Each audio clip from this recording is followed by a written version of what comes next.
Good afternoon, everybody, and welcome back. And firstly, apologies from me in terms of not paying careful enough attention to my watch.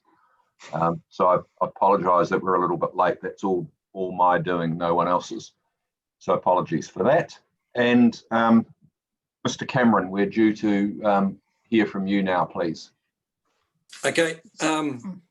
Thanks, Mr. Chair, but I'll let Hilary start first because they two flow into each other and we're part of. And I'm quite happy for mine to be, roll into Fed so it becomes one. Okay, no, that's fine. Just as you wish. All right, so good afternoon. Just checking people can hear me okay. Yes, thank you. All right, so so as people will be aware, I do policy work for Federated Farmers. Bruce Cameron is the chair of our Franklin branch. Apologies from Stephen Stark, he's our North Waikato chair. He's unable to attend this time, but he will be presenting his own submission later in the day. So as requested, we will keep this presentation succinct and focused on the key matters in contention and rely on the written material previously submitted to provide our more detailed analysis and position. Listening to the discussion today, there is no doubt that the hearing panel is fully across the issues, but we will, work through what I prepared last night as sort of a summary, because the issues obviously are important to us. So there are three key points of contention, which is obviously a common theme emerging. The first relates to significant natural areas and the proposed planning response that's been put forward for those. So the RMA does not require protection of all Indigenous vegetation. No higher order instrument requires protection of all Indigenous vegetation.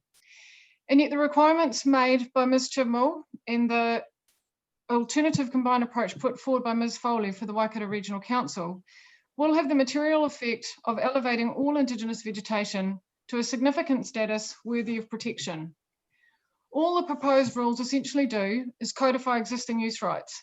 And while that aspect is supported, it doesn't go very far towards enabling farmers to get on with making on-farm improvements to meet their own aspirations or to meet other regulatory requirements.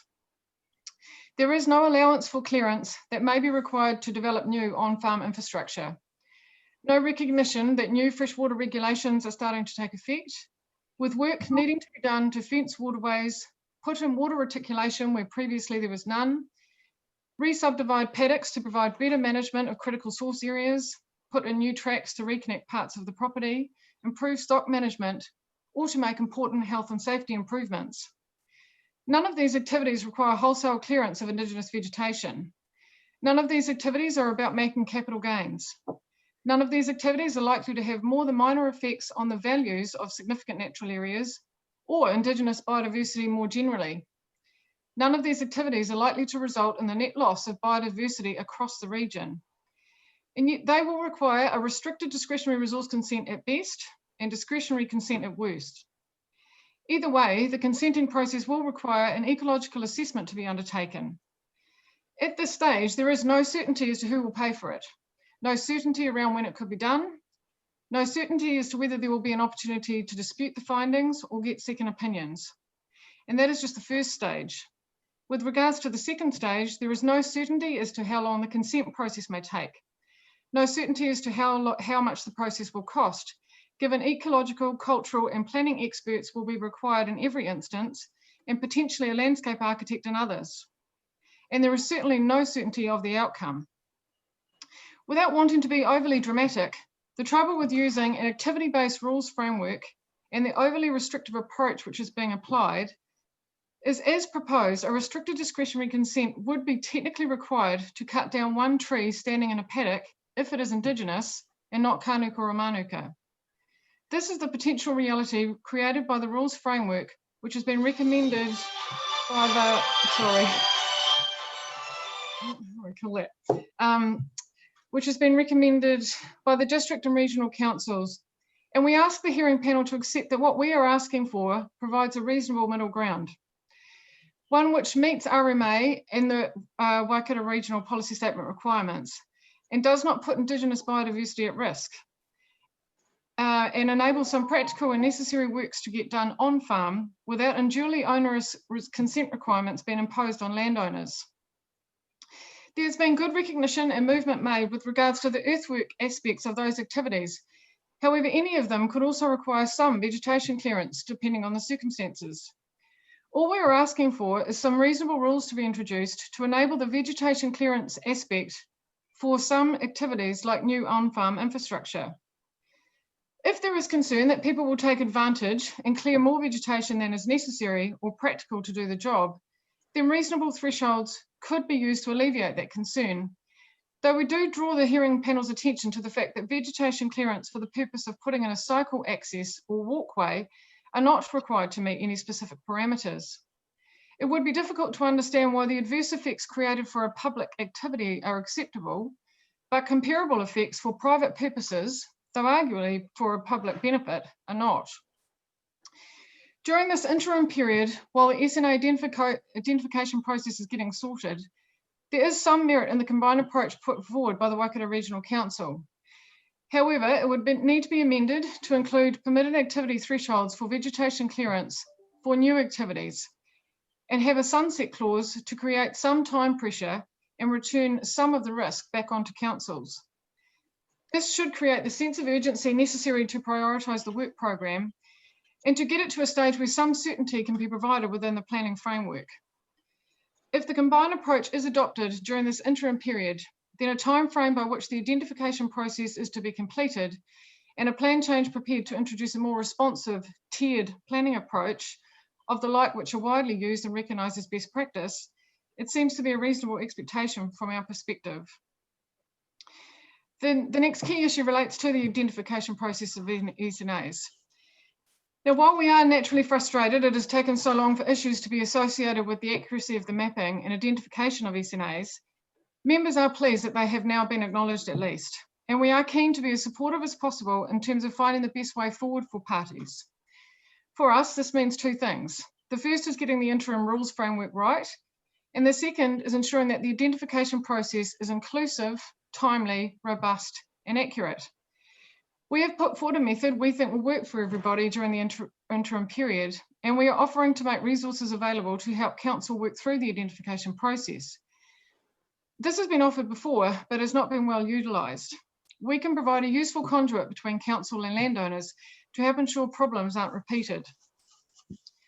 Over time, we have become aware of examples, or further examples, where landowners sought the opportunity to have their properties ground truthed during the pre-notification consultation period. They had site visits undertaken and never heard back from anyone, wrongfully assuming that the site was removed from the draft schedule, no longer an issue for them, and therefore they did not submit on the notified plan. It is easy for planners, council policy officers, and resource management practitioners to have limited sympathy for that outcome. Every opportunity was given for people to submit. Notices were on the websites, newsletters went out, and an appropriate Schedule 1 process was followed. When you are so heavily involved in it, it is easy to forget and make assumptions that people are fully cognizant with RMA terms and responsibilities, comfortable with checking large documents online, and able to negotiate intramaps with complicated and extensive legends, and make an informed opinion as to what it all means. That is not the case for the vast majority of the general public, and it is important for council staff to remember that when undertaking consultation with affected parties. The landowners directly affected by the situation I'm referring to are lucky. They are FEDS members, and their issues can be addressed by the scope created in the Federated Farmer submission. But the point is made to reiterate the concerns that Ms. Chibnall has raised with regards to the consultation and landowner engagement processes, but also to alert council to the fact that some sites which have been ground truthed are still disputed because landowners had no follow-up and remain in the dark as to why their site reached a significance threshold. The final point we'd like to discuss in terms of a summary issue today is the Dieback. With regards to this matter, we do want to be clear. Federated Farmers does not want to see this disease spread within the Waikato. But we do not believe that the very onerous land use controls which are proposed are required at this time. Much has been made of the Thames Coromandel case, but a significant issue in that case and a reason for using the options available under the RMA to control land use was in part due to the lack of action being taken under the Biosecurity Act.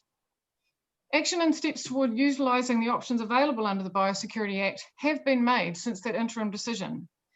A draft pest management plan, National Pest Management Plan, specifically for Kerry Dieback, has been consulted on, and in pre-election promises, Labor has committed an additional 32 million to invest in the issue over the next 5 years.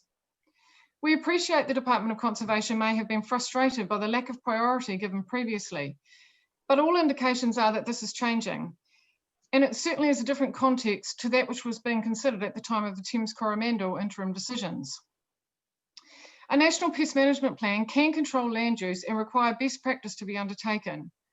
Of the 3 which are currently operational, none require using the additional options under the RMA to achieve management goals. A district plan doesn't include provisions to control PSA, for example. It is also worth making the point that the provisions which the department is seeking will require substantial change in practice, considerable imposition and restrictions on land use. The notified plan did not include any mention of Kerry Dieback, and the Department of Conservation's submission did not provide a layperson with any appreciation of the potential rules framework which has now been advanced through this hearing process. Given the serious nature of the issue and the fact that landowners are going to play a key role in keeping the disease out, we believe much more work needs to be done in a collaborative fashion before first relying on regulation to meet important biodiversity goals. So they are sort of the key points I'd like to make. I'm not sure whether you'd like to add anything at this stage, Bruce? No, probably let some questions, if there's any questions, or I can add where I'm coming from. All right, thank you very much, Ms. Walker and Mr. Cameron. I think that is pretty clear. Let's see though if we have any questions for you. Mr. Mark? Oh, look, I don't have any questions for you, Ms. Walker, but I'd like to say what you've provided is really useful, and thanks very much. Thank you. Ms. Gibb? No, very clear submission, both of you, Mr. Cameron as well. Thank you. No questions. Thank you. Ms. Sedgwick? No questions, thank you. Mr. Cooney?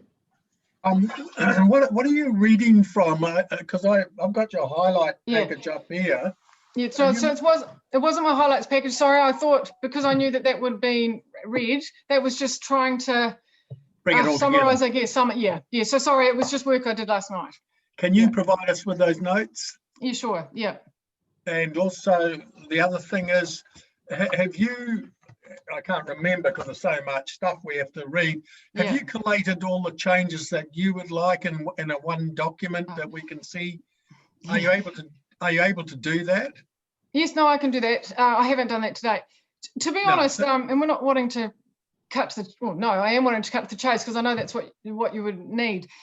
There's actually really quite and without being flippant, a relatively simple way forward for us with this particular issue, and that would be, literally to get a clearance rule for vegetation clearance, which either has some thresholds around it, so that, and I know that they're not, there can be some dispute around thresholds, but so that's either a size, a height, an area, which just gets around this potential to capture individual trees and allow some work to be undertaken, arguably in this interim period, because we do appreciate that significant natural areas, when they are significant, do have a higher standard that needs to be applied to them, and that for other biodiversity, which we also appreciate, has a maintain and enhance responsibility, can allow more land use to take place and still actually meet those goals. So we're keen to get a two-tiered approach in. In the interim, it literally could be using that Waikato regional policy, Waikato regional one rule to rule them all, but it would need to have a vegetation clearance, sort of general clearance rule in it, if that makes sense. Okay, well, there's two aspects to that. Leaving aside a new sort of a blanket approach rule, you obviously seek other changes to what is in the 42A report. Yeah. Can you put that all together to just show clearly what changes you would like? Yeah, sure. And also then have as a separate issue this blanket type proposal rule that would be a substitute, which would probably follow similar to what the regional council, but with your input into it. Sure. if you can keep that, send that, give that to us as well. So it would help us sort of look at the context of what you're seeking. Okay, I appreciate that. Yeah, I can do that. Okay, thank you. Thanks, Mr. Kearney. Yeah, that would be a very helpful initiative that we would appreciate, please.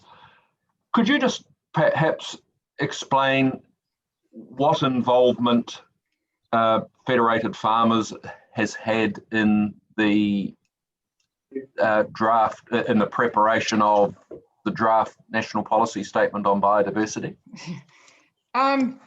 Yes, so briefly, quite good engagement, certainly more than was had under the freshwater proposals.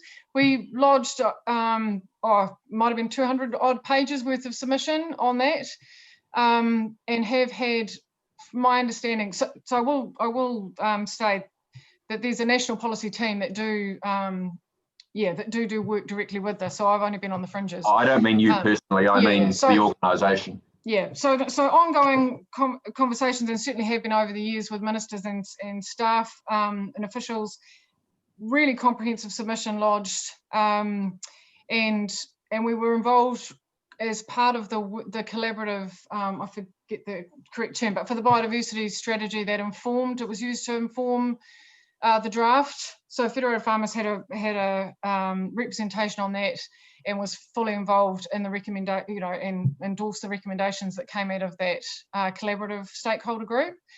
I think one way to describe the frustration with the NPS or the draft NPS is that some of the key mechanisms that were all signed up for within that collaborative group hasn't moved forward through into the draft, and they're around the what you would call non-regulatory methods, I guess. So but yeah, so very involved, if that's what you and that's helpful. And where are you at in regard to the content of that? Is that sort of largely settled, do you think? And it's just a matter of the relevant minister pressing the go button, or is there still further substantive conversation to be had from your perspective? No, so we do understand it is pretty close to hitting go, to landing. We concur with what other parties have said today, that it's likely to be, we've heard it's likely to be early next year. Yeah, I mean, we will have issues whether or not it's ready to go in terms of some implementation issues. Our key issue related to some of the key issues related to the criteria that was going to be used to identify SNAs and the fact that it would capture vast tracts of Indigenous biodiversity in farmland, but as far as we're aware, it's not far off. But as whether there's been material changes made from the draft and in response to submissions, I couldn't provide advice on that. All right. Okay. Thank you very much for that. All right. I have no further questions. Mr. Cameron, is there anything that you need to add? Yeah, it's probably where I'm coming is on this is a lot from the farmer landowner perspective. And I started listening early this morning, or early, not right at the very beginning, but I do note with you, Mr. Chair, that some of your questioning of the planners, that you're concerned about all this work that's going on. And I take it that's from the questioning of Hillary there with NPS freshwater biodiversity, that is it all going to get overridden again, and are we wasting our time? Maybe that's a bit blunt to what you said, but I felt the general gist of it. But I noticed the Waikato Regional Council put up a slide there that they had from the biodiversity or Indigenous bush lines and that from 1974 to 2017, and they what I saw of it, they hadn't materially changed. So the landowners over this period, I mean, their stewardship of the land and of the bush, I feel has been pretty good.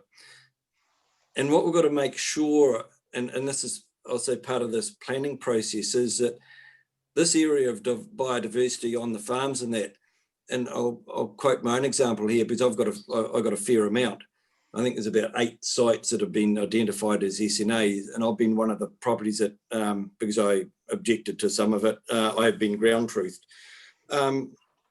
But I always looked at it as an asset on the property. if a lot of the, what I'm hearing coming through, I don't want to start looking at as a liability of what I can and can't do on the property. And a lot of the what's coming through the processes, and when I've been discussing it with Hillary, and I'll bring up this point, and Hillary say, "Oh no, that's covered in this area here," and I said, "Oh, okay, it's not sort of showing." And you've got to be a planner or have a degree behind you to read these, and that's not who the landowners are. And the other thing that I feel that's coming through is this a process of going through and ticking all the boxes? And we've achieved it, we've put all limits and that around properties, but I don't believe you're achieving the outcome at the end. And it's all very well saying these SNAs are protected, but unless they're actually, or bush, unless they're actually fenced, they are technically all dying. And it might tick all the boxes that we've put rings around these areas and said, we've done all the right thing on paper, but unless you actually do it physically on the ground, you aren't achieving anything.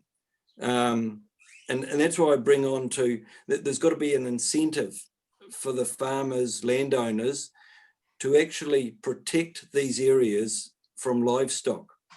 And the cost of doing it is huge. You're looking at $20,000 to $30,000 a kilometre, and when you start fencing off some of these areas, you're more likely up in the top end of it at $30,000 because you're in rougher, much rougher terrain. And that's why, which I've done here on this place, to do some of this work, I've made, what do they call it, ecological blocks, where I've got transferable titles out of them, which I've been able to sell. And that has enabled me to, what I've sold them for, I can do all this work in protecting the bush and that. And at that point, the council can put, they've put controls on it. That's got to be fenced. It's got to be protected from pests and invasive weeds and that sort of stuff. So suddenly it becomes a win-win situation. The landowner gets the money to do the work, and that's the case selling the titles to somebody else. The council gets to put some rules on it, and it's cost the council nothing.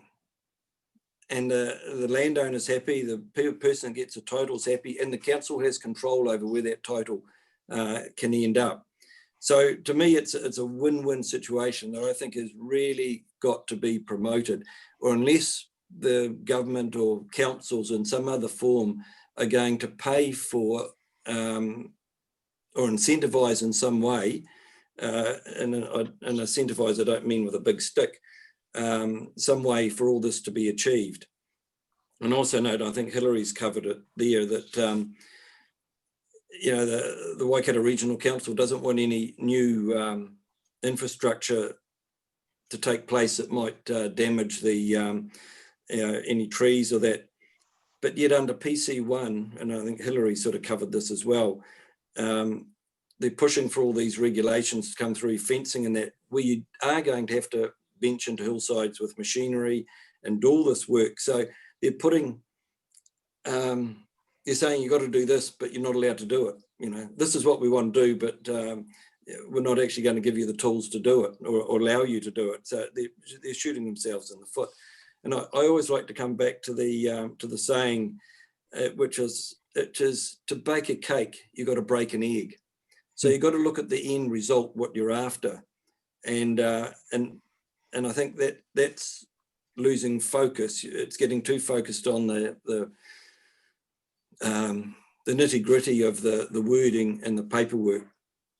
Endangered species, you've got to be very careful here that, listening to the discussion on bats and carry dieback and that. But if the rules are made so onerous and the setbacks become so great or the conditions become so great, then it's not in the landowner's interest to divulge what he may have on the property. And he's probably not going to allow, I'll say, council staff to come in because it's going to impact on his property too much. So the rules that they come up with have got to be reasonable. And I just read a saying actually over lunchtime, which on another issue, but it ties into it very nicely, which is practices on farm, unless you have good, you are not going to get good management practices on farm unless you have good regulatory practice. And I think that's a very important statement, that in this process that you're working through, that those landowners have got to be able to fully understand, without getting a plan or without getting a ecologist and that in to do work and find out what they can and can't do, because the costs just get too great. It's like this Dieback one and the 3 times the drip zone or the branch line of the trees. That can impinge on tracking on farm, although they have said, my understanding is existing tracks and cultivation can still go within that zone. But if you're cultivating the land, you're disturbing the soil, which is where they're talking about where this virus is. So I don't fully understand, and I'll say from a landowner's perspective, that makes sense. But an invitation I'd like to make to the commissioners here is, on my property, I've been fencing off bush. I probably started a good 20 years ago, and I've got it through all various stages to some others that I want to do now where it's still open and stock have got access to it. And there's no regulation to make me fence it, but by fencing it and an incentive to do it, you can actually see the result. And if it's no, unless there's incentives in some way to actually fence the bush, and I can show you the bush here that isn't fenced, it will eventually all die out. And probably what my summing up is saying, it's not only getting the paperwork right, it's getting the work right that the landowner on the land can understand it and is incentivized to actually protect these areas by fencing the stock out. That's what needs to be achieved. Thank you. That's very good. Thanks, Mr. Cameron. I think that's pretty clear, but let's just quickly see if there are any questions. Mr. Marg? No, nothing from me, Mr. Cameron, but I do support a lot of the things you said. Ms.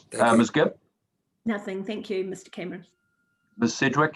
Nothing, thank you. Mr. Cooney? Yeah, it's probably, yeah, thanks very much for that. That was interesting. You mentioned about the fencing, and you've sold off some conservation lots. They were in situ titles you got? By in situ, the new titles applied to your land, not somewhere else. Is that right? Now, the new titles were created by doing these ecological blocks.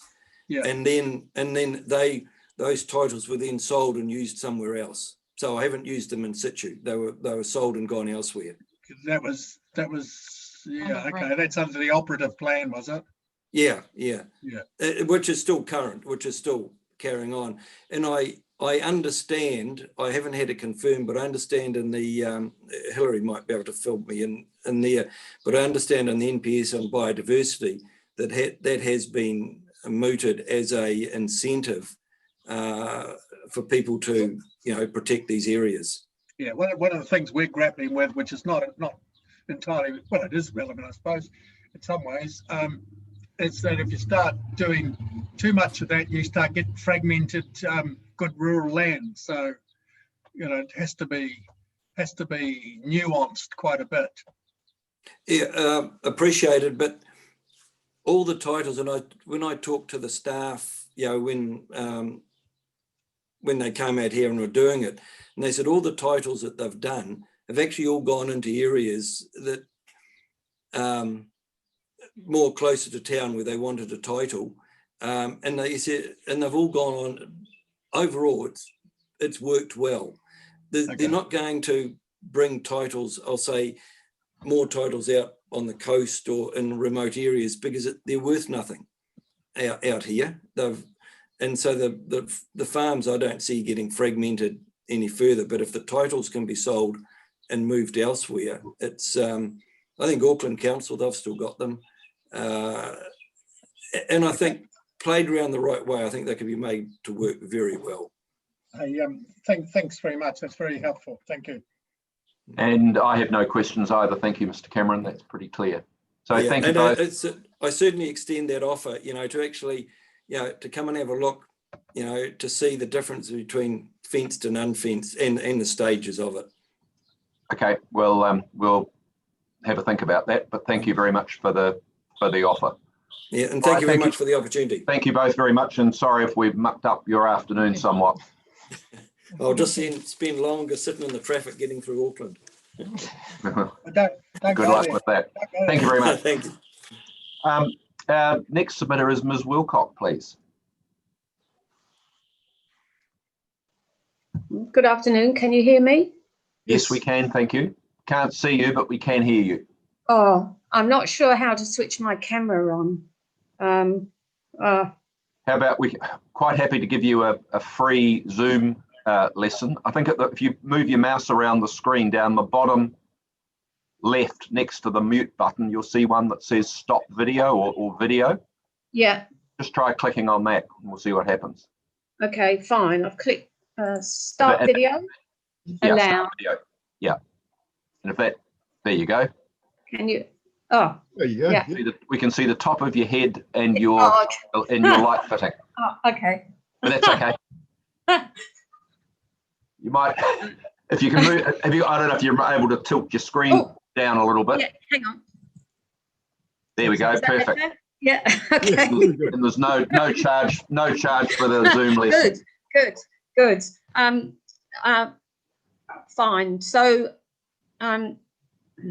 I haven't been involved with council processes for a while. So shall I just read what I want to say to my submission? Yes, I don't know if you were here earlier, but we have read your submission.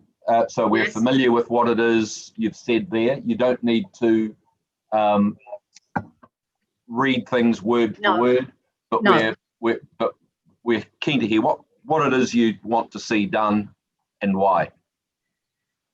After listening to some of the experts, I realised that the ordinary layperson's submissions are never really that important, but some people have mentioned owners being unaware of things. So I'll just say, I appreciate that regional and district councils are required to implement and apply compliance rules of government legislation in their areas.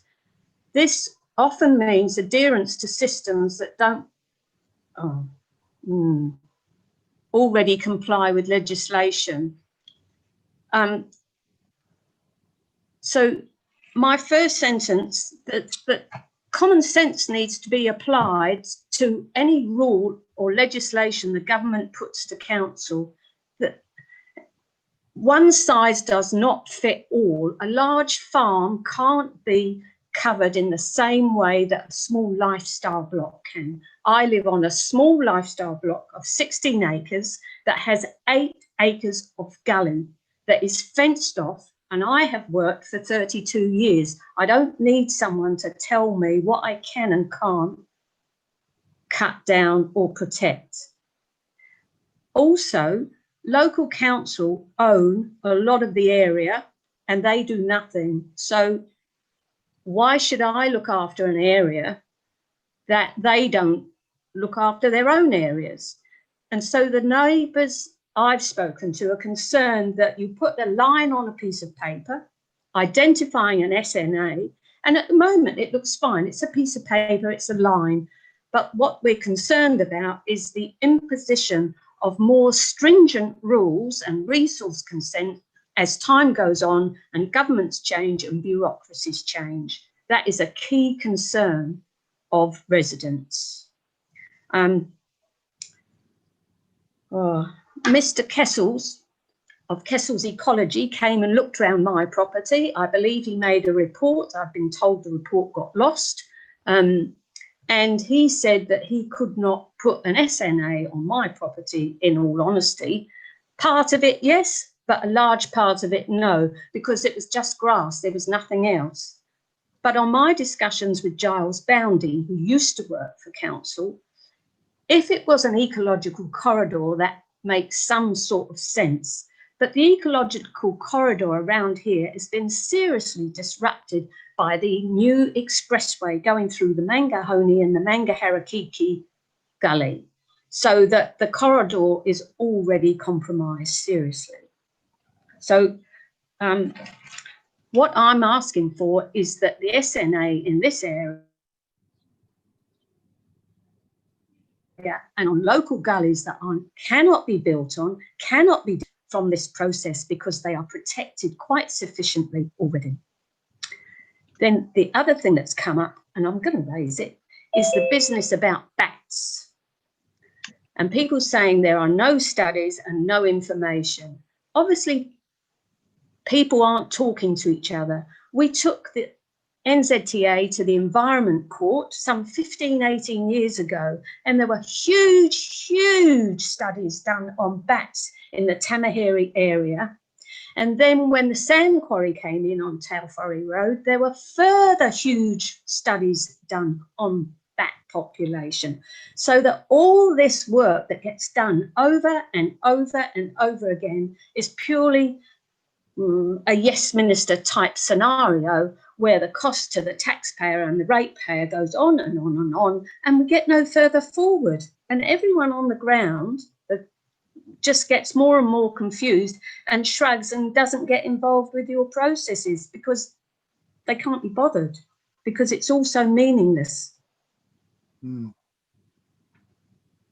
The SNA is just not, good enough. Okay, I think we understand the point that you're making, or points that you're making. Let's see if we've got any questions. Okay, we need fine. to clarify things. How's that? Yeah, Mr. thank Marg? you. Mr. Marg. No, nothing from me, but thank you, Ms. Wilcock. Thank you. Ms. Sedgwick?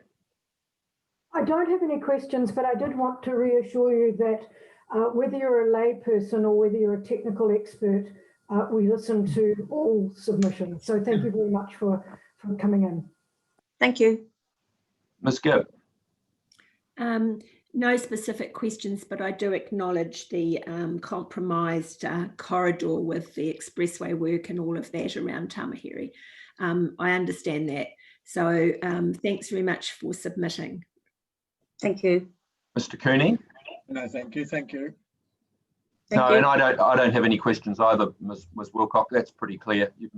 Lovely.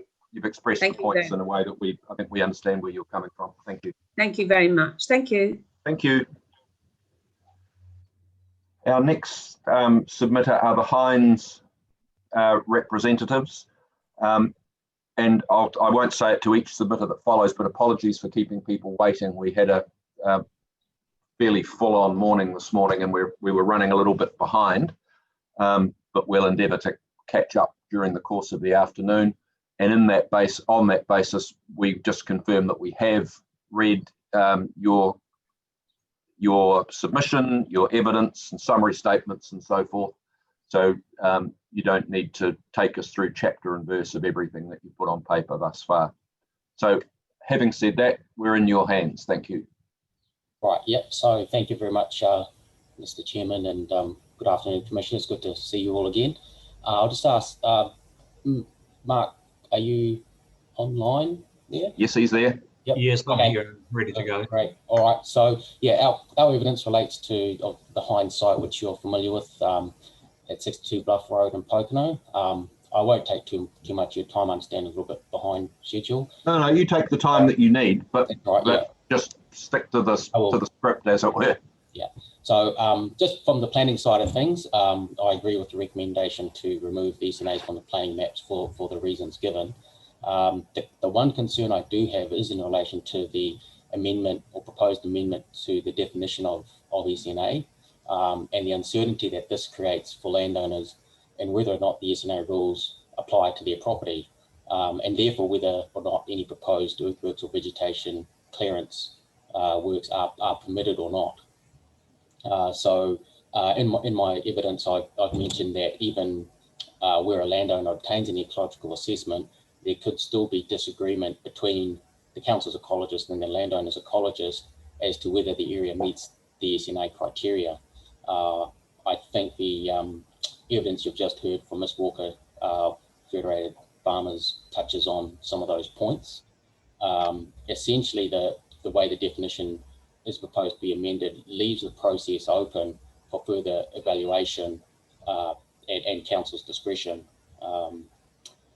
That could be a real problem if the landowner goes and commissions an ecological report and he goes and undertakes works believing that they're in a permitted activity because of the assessment that they've obtained, and then the council find that the council disagree with that assessment. So I don't really have anything further to add than other than repeating what's already in my evidence. So yeah, Mark, do you have anything to? Thanks, Mr. Chambers. Dr. Bellingham, is there anything that you specifically want to focus on for us? I do. Good afternoon, Phil and commissioners. Our firm has looked at this area and the other SNA on this property, and the larger one is, as we've said in the evidence, doesn't meet the criteria. We also looked at it in terms of the wetland provisions in the MPS, and it doesn't qualify for those either. It's completely blocked off by the motorway in terms of any connection with anything else, and by the railway as well. So the only things that are in there are exotic fish and eels that can come overland. So, and that area is just totally full of weeds. So there's that issue. We don't think it's appropriate for the council to go out and do further ground checking on this area because as an accredited ecologist, ecology specialist, we've done that. And I do note that the people who've come from the consultants who look at these aren't accredited ecologists. And that appears to be a hole in your system, that the disputes that Dharmesh is talking about would be overcome if instead of just having any old ecologist turn up to do this, either from the council or as an independent, that they need to be accredited under the Certified Environmental Practitioner Scheme, which recognises ecologists and ecology specialists in Australia and New Zealand. All right, is that's pretty clear. Is that's all you would? Yeah, well, it resolves most of these problems, and also the ones on Hines. I'm quite satisfied that we've got it right. Okay, no, that's helpful. Let's see if we have any questions of either of you. Maybe start with you this time, Mr. Cooney. Mr. Bellingham, have you? I know you're commissioned by Hines. Have you had the opportunity to look elsewhere in the district for other clients on these significant areas? Well, actually, I was out at Raglan, when was that, about 4 weeks ago, on a property there, but not specifically looking at their wetlands. I hate to say it, but I was looking at bats in particular. But I'm familiar with the criteria, and but it requires a specialist to look at this, and that's why we have an accredited situation for it. So that it's like engineers. If you want a bridge built, you get a civil engineer who's accredited for that job, and it's same with ecology. Yeah. Okay. Thank you. Mr. Mark? No, nothing from me, Mr. Bellingham, but it makes sense. Thank you. Ms. Sedgwick? No, I have no questions, but thank you for your submission. Ms. Gibb? No questions. Your submission is very clear and your maps are clear. Thank you. Thank you. Yeah, and I have no questions either for exactly the same reasons that my colleagues have mentioned. So thank you both for your time this afternoon. All right, thank you. Thank you. Our next submitter is Ms. Hanrahan. If she's here, please. Oh, there she is.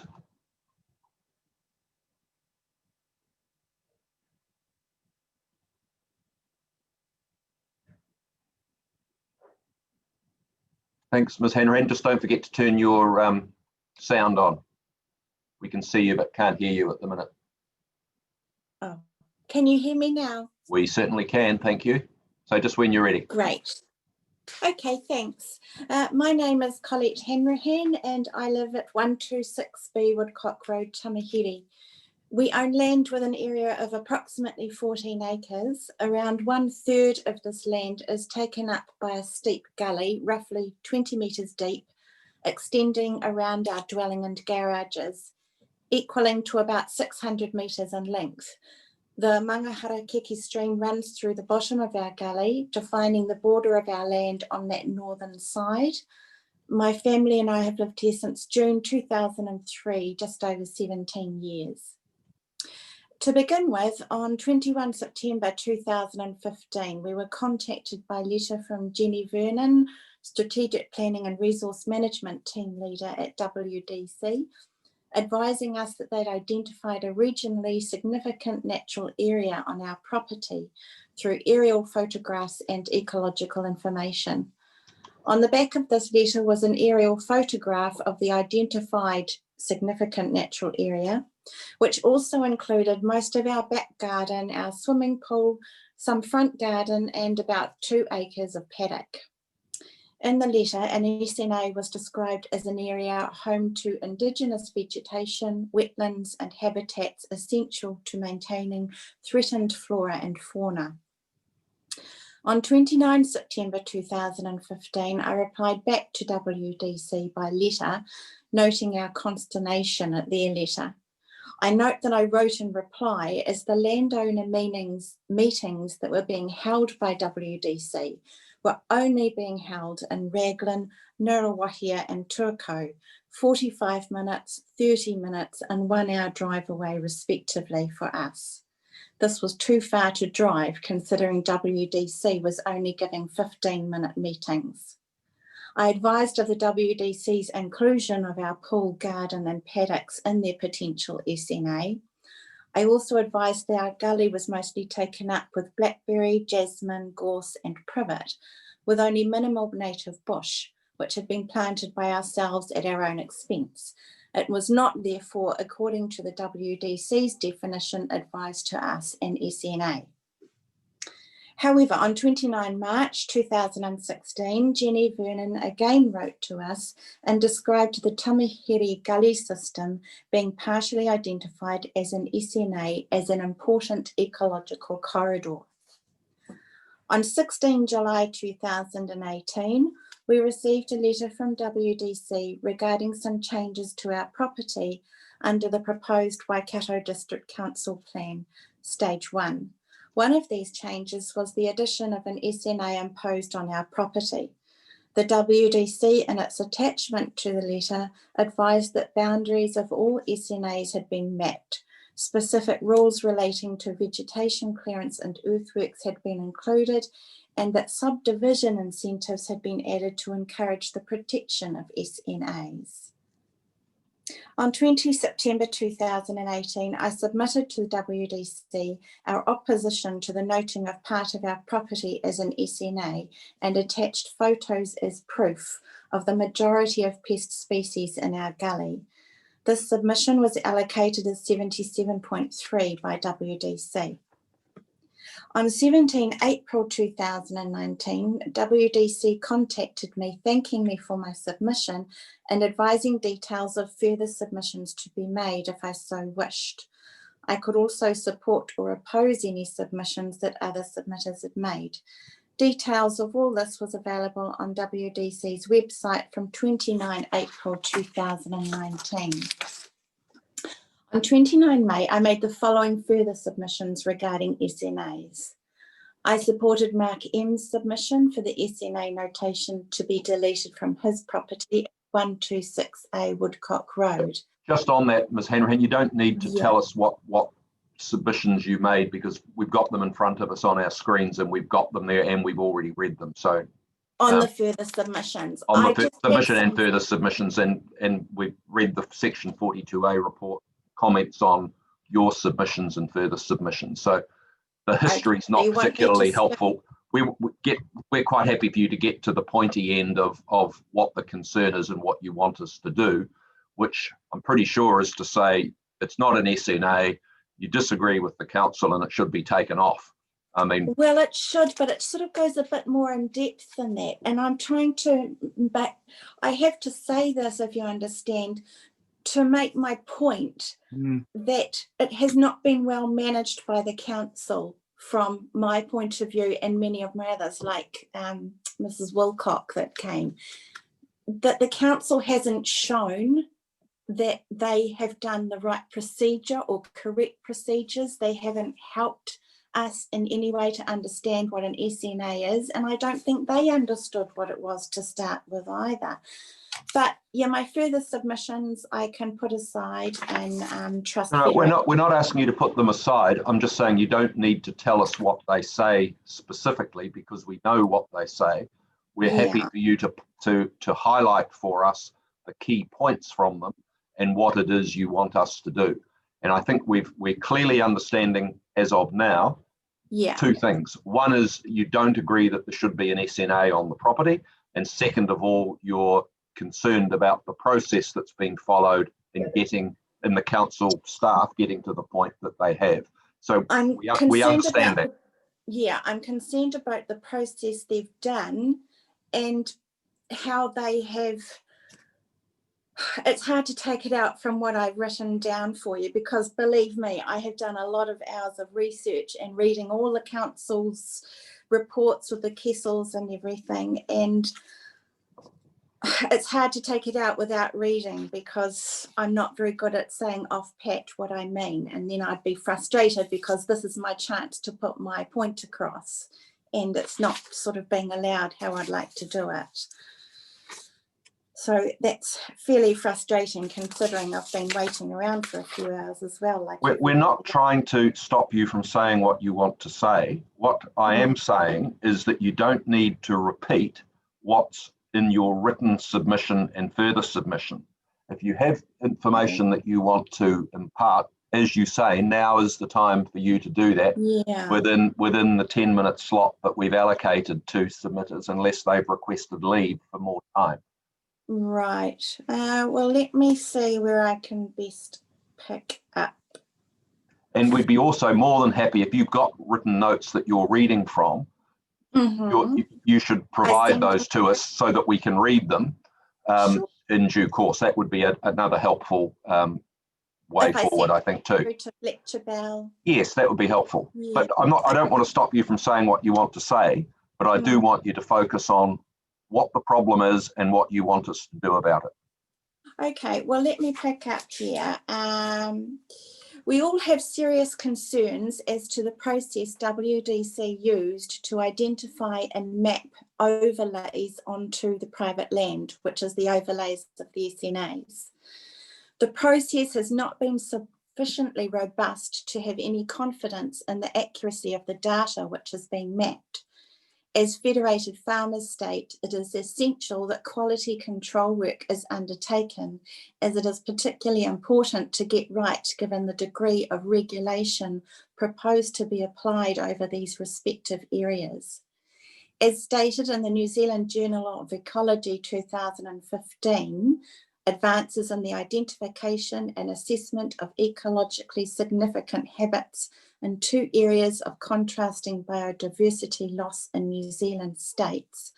Some councils have also identified and mapped SNAs remotely using desktop techniques, have many inaccuracies which frequently result in tension and litigation and limit the confidence in SNA maps that have been derived remotely. If the Waikato District Council is citing in their letter of 29 March 2016 the gully on our land as an SNA because it is an important ecological corridor, how do they know this by remote assessment? Where and what is their proof? In addition, WDC were not proactive during the consultation process for these overlays, and we are convinced that there are some landowners who were not aware of these overlays on their land until the consultation period was over.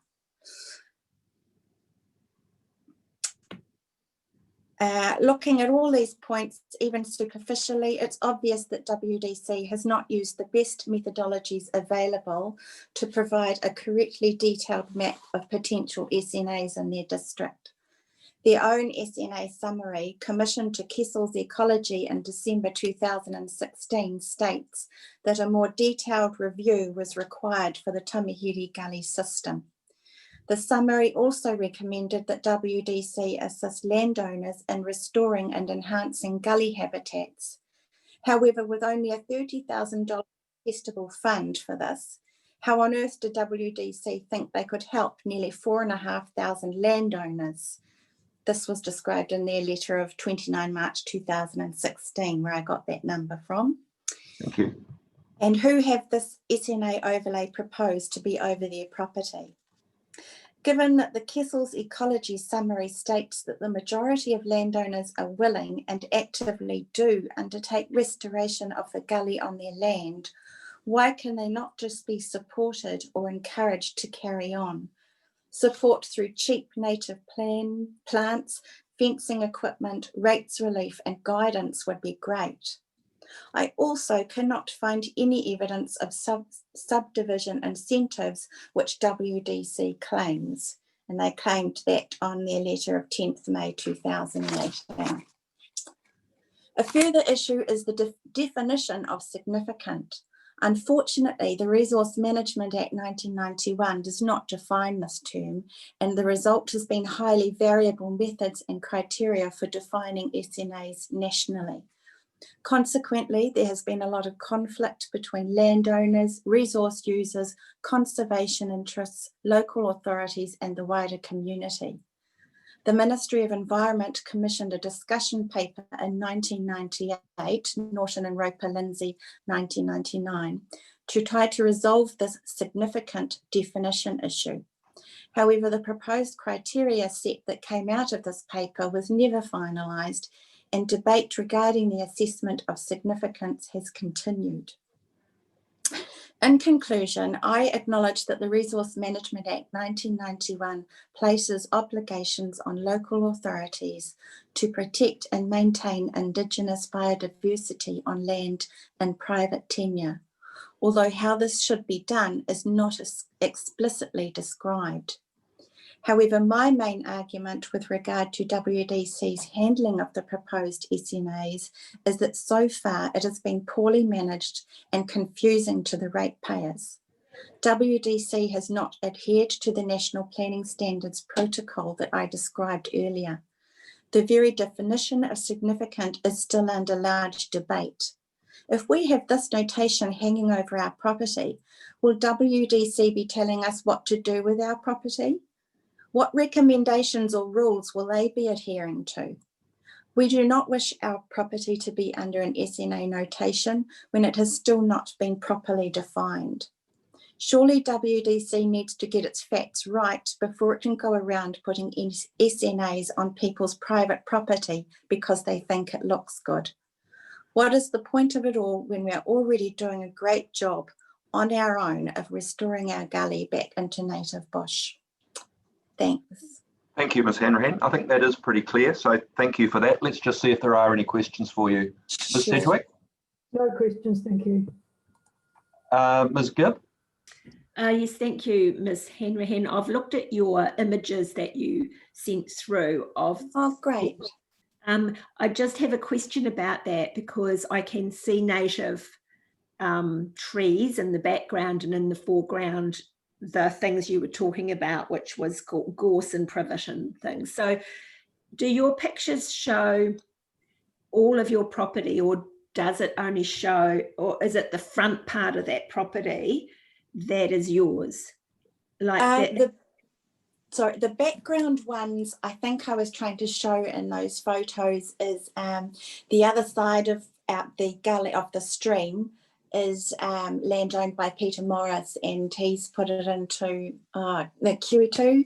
And so, yes, that's all beautiful native. We do, as I've said, we do have a few, well, I've probably done about 2 acres of our 4 acres of gully back into native. And there is the odd like panga, as you say, but it's all been overgrown with ginger and everything like that. So, and I'm trying to save them, the big ones, and then work around them. So that's why you can see the odd native plant on our gully. Okay, but you wouldn't have been able to see it 2 years ago. Right. Thank you very much for your submission. Okay. Mr. Cooney, any questions? No, thank you. I've just got one, Ms. Hanrahan. Could you just clarify for me?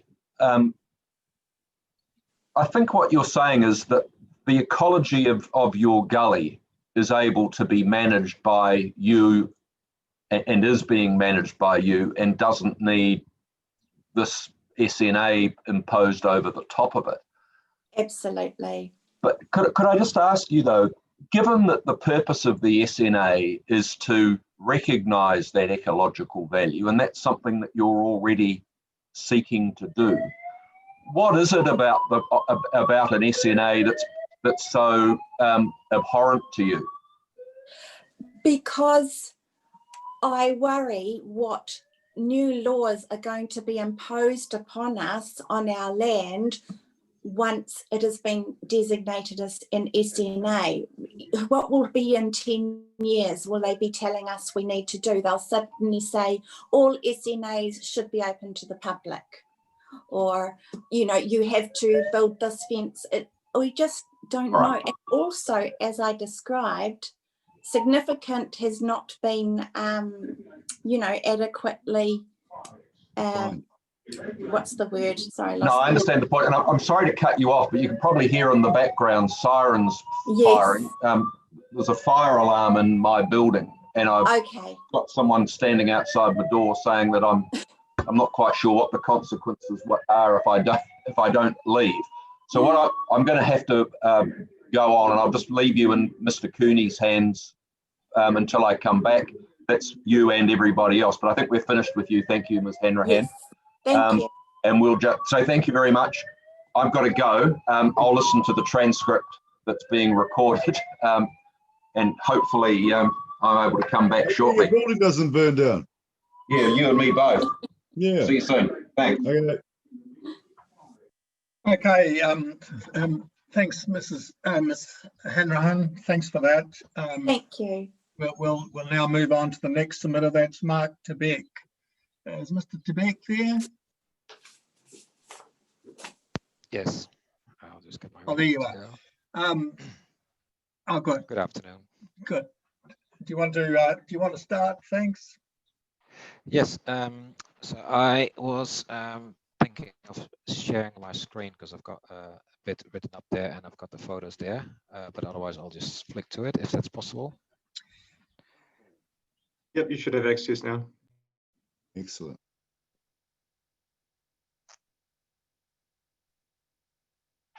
Can you see It's this? coming through. So thank you for listening to my points. I've submitted 3 points, but I'd like to add another and really echo the points that have already been made earlier by other contributors. So I'll refer to those.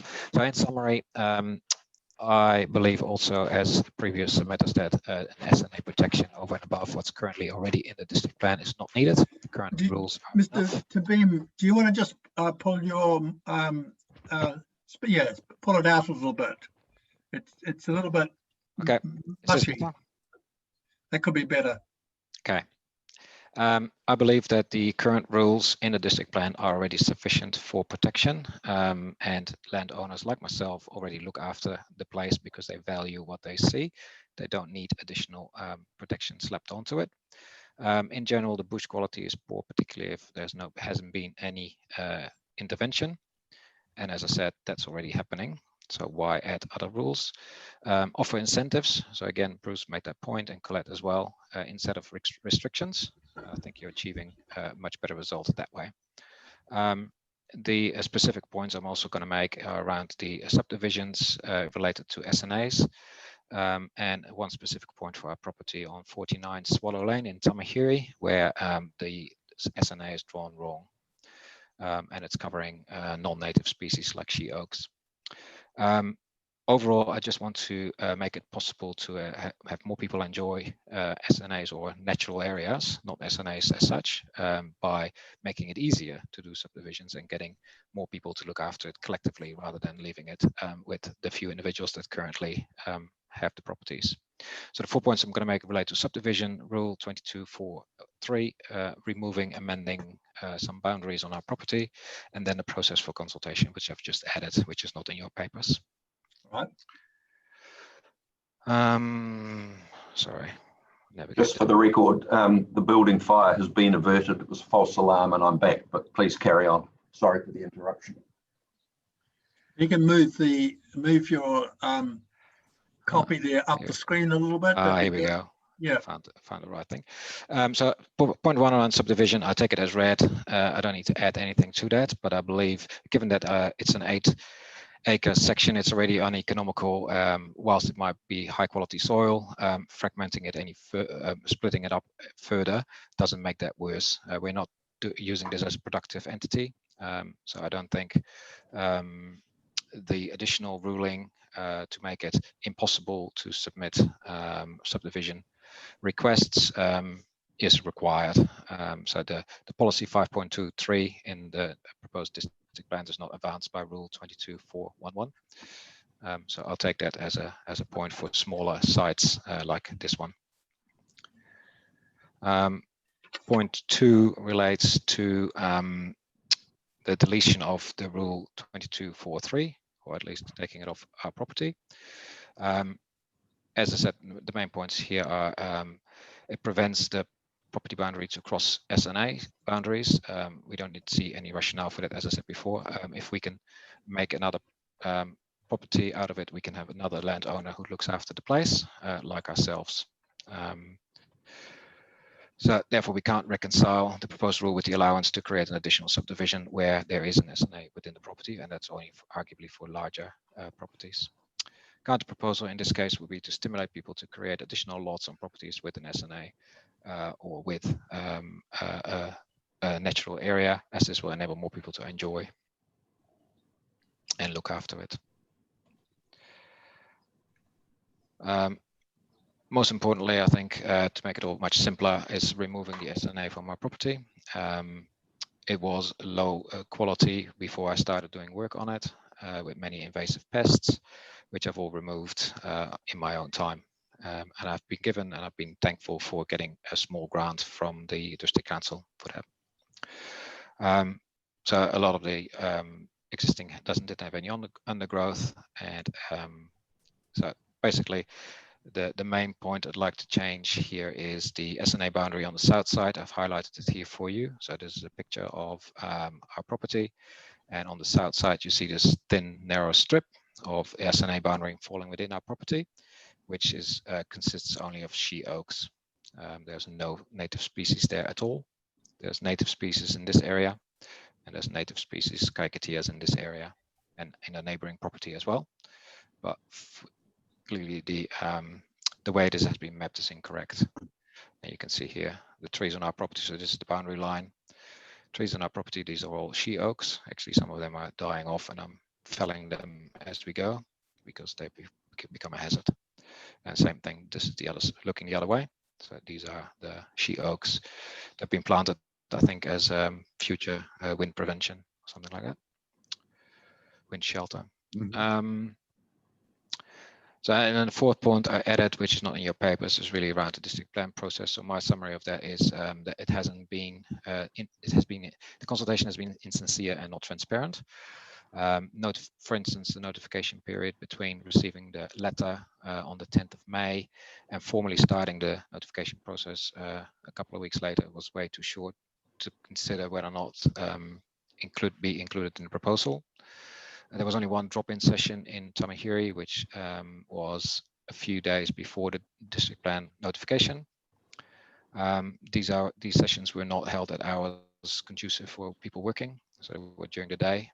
But also, it was really hard as a landowner to determine whether or not to go, because there was no information provided about what an S&A was, what it would mean for the property, other than just some lines on a map. So we couldn't make an assessment whether or not we should attend or not, and spend the time on that. So I believe that that could have been done much better to provide much better information to landowners about what was going to be in the proposed plan, and then allowing a good time to consider that and ask for clarification. So overall, highlight our main objection that the proposed changes are not in line with the previous commitments from the council provided to us, that it's about carrots, not sticks. We organized a telephone conference back in July 16 to discuss our concerns that an SNA had been considered. Charles Boundy, the planning manager at the time, assured us that the intention was to further support landowners looking after their natives, not to restrict. We submitted an application to council for financial support, and that's I've talked about that before. So that's been at least I've done some work as a result of that, and that's been funded, but a lot of that's been out of my own pocket. So I think overall, yeah, back to my first point, this is already happening. People are like myself are already valuing the natives. We don't need additional protections that might put other people off or put restrictions on it. It's not helping. I think, and as the point by Colette as well, what's next? So that's my submission. Thank you. Very good.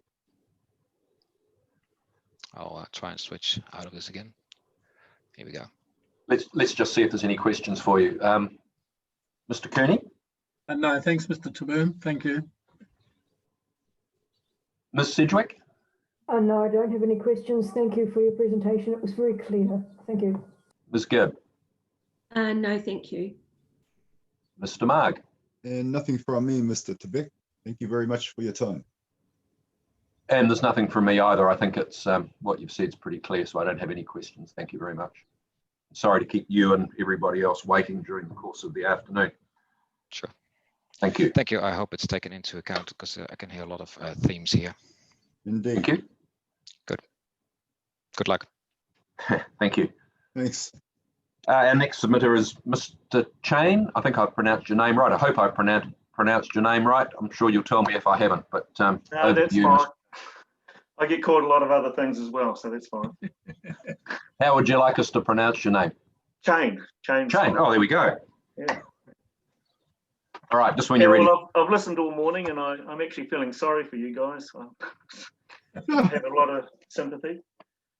I've got it. You've read the submissions. Yes, we have. Thank you. The submission is actually coming out as out of scope, is what the cabinet papers describe it, because it covers not only the district council but quite a lot of things. And my view was, well, until the council came back with some compensation issues or landowner buy-in, you know, we weren't going to take a hoot of it.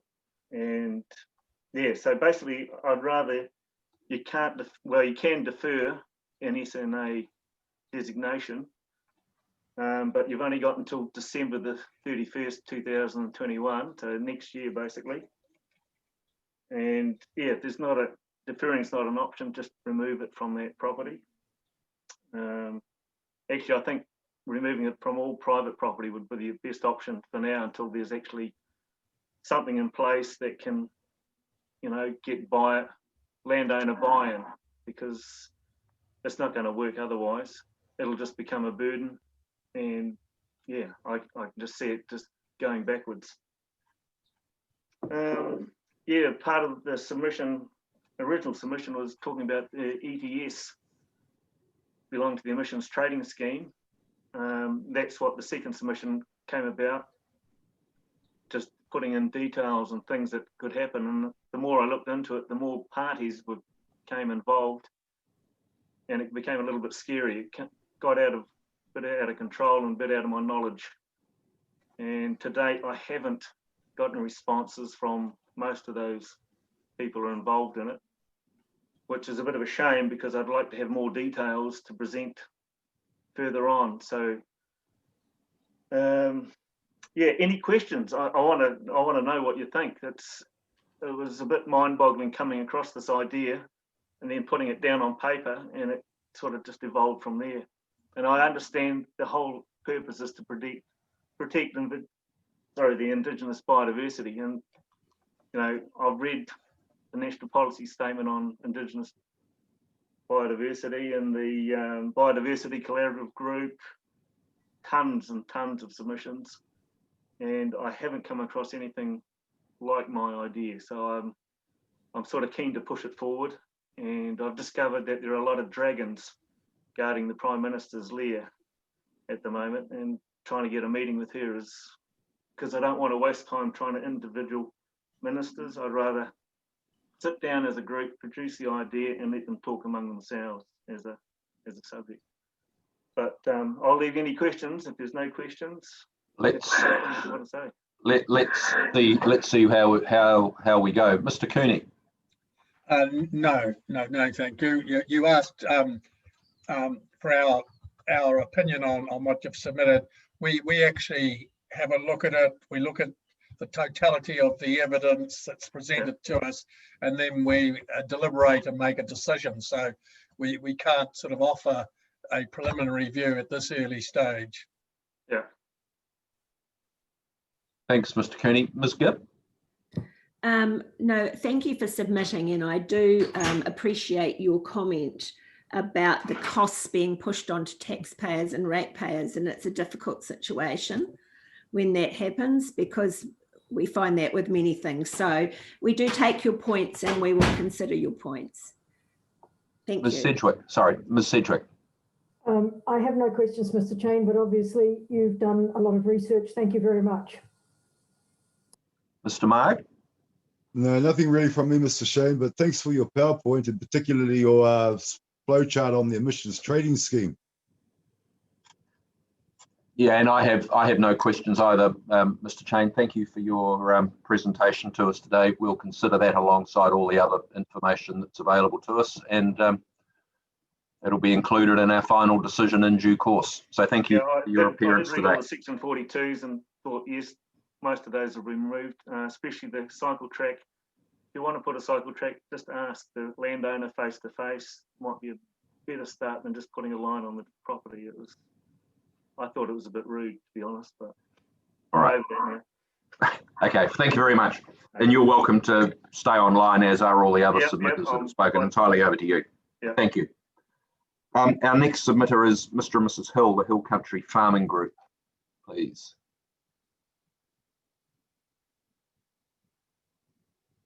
All right, good afternoon. Can you hear us? Yes, we can. Thank you.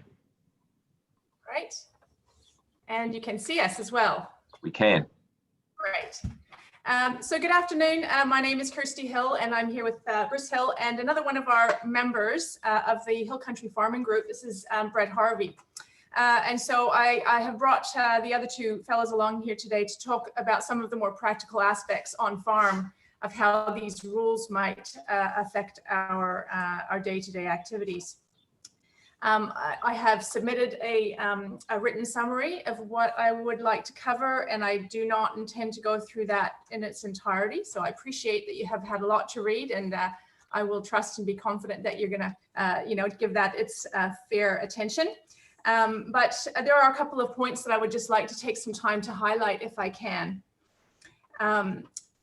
I think you're hearing a very sort of common theme among the feedback today, that the framework around significant natural areas is really probably built on fairly tenuous foundations. So the rules themselves, it's a little bit like a chicken and egg question, because the rules themselves become a bit academic if you don't have a very clear method to determine what are SNAs and what are not. The present lines on the map are likely to be inaccurate in many cases, and they not only could be inaccurate at present, but they won't reflect the changing status of criteria as species are put on or taken off the threatened list, or as innovations in technology progress that might provide for more resolution with data that's collected along the way. So we're a bit dubious about leaving those lines on the map. I don't have a very clear solution about whether, they should be taken off planning maps, or at what stage they should be put back on the planning maps. But it's probably our opinion that it does need to be deferred at least until some more certainty is achieved around the accuracy there. We are relieved that Council has indicated in its Section 42A report that they intend to cover the costs to investigate significant natural areas. But we would suggest that if ecologists are required to interpret the criteria and make site visits to provide an up-to-date status in every case, considering that status may change in future as well. We suggest that there is probably a need to make a clearer distinction and a simpler process or method for determining what is an SNA and what isn't, particularly so that farmers themselves can do a self-assessment, so to speak, before undertaking relevant activities. Just talking about a couple of the different activity rules, we wanted to just touch base about the Earthworks Rule. Now, that's had a few different iterations over the course of this process. And to be fair, as a layperson who, I don't do planning and policy writing as a day job. So keeping up with all of those iterations and changes and rebuttals and so forth has been a challenge. In looking at the different versions, we have, sort of picked up on the different uses of terminology to describe types of earthworks. So we would like to probably highlight that we prefer the phrase ancillary rural earthworks when referring to farm infrastructure. So in many cases, it's referred to tracks, fences, and drains as being allowed or not allowed or having a limit on it. But tracks, fences, and drains doesn't hold space for the emerging expectations on extensive hill country farms, and particularly make reference to things like water reticulation, which will become more common and required to meet evolving water quality regulations. So, do we continue to keep listing the things that are common or untypical on an extensive hill country farm, or do you use a phrase like ancillary rural earthworks to describe those typical farming practices or the typical farming infrastructure?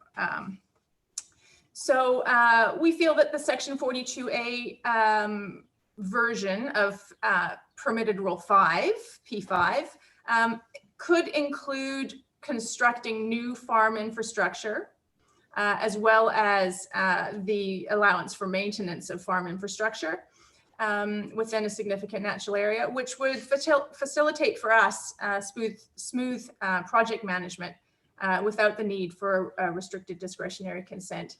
And we understand that there may be deemed that a limit is appropriate.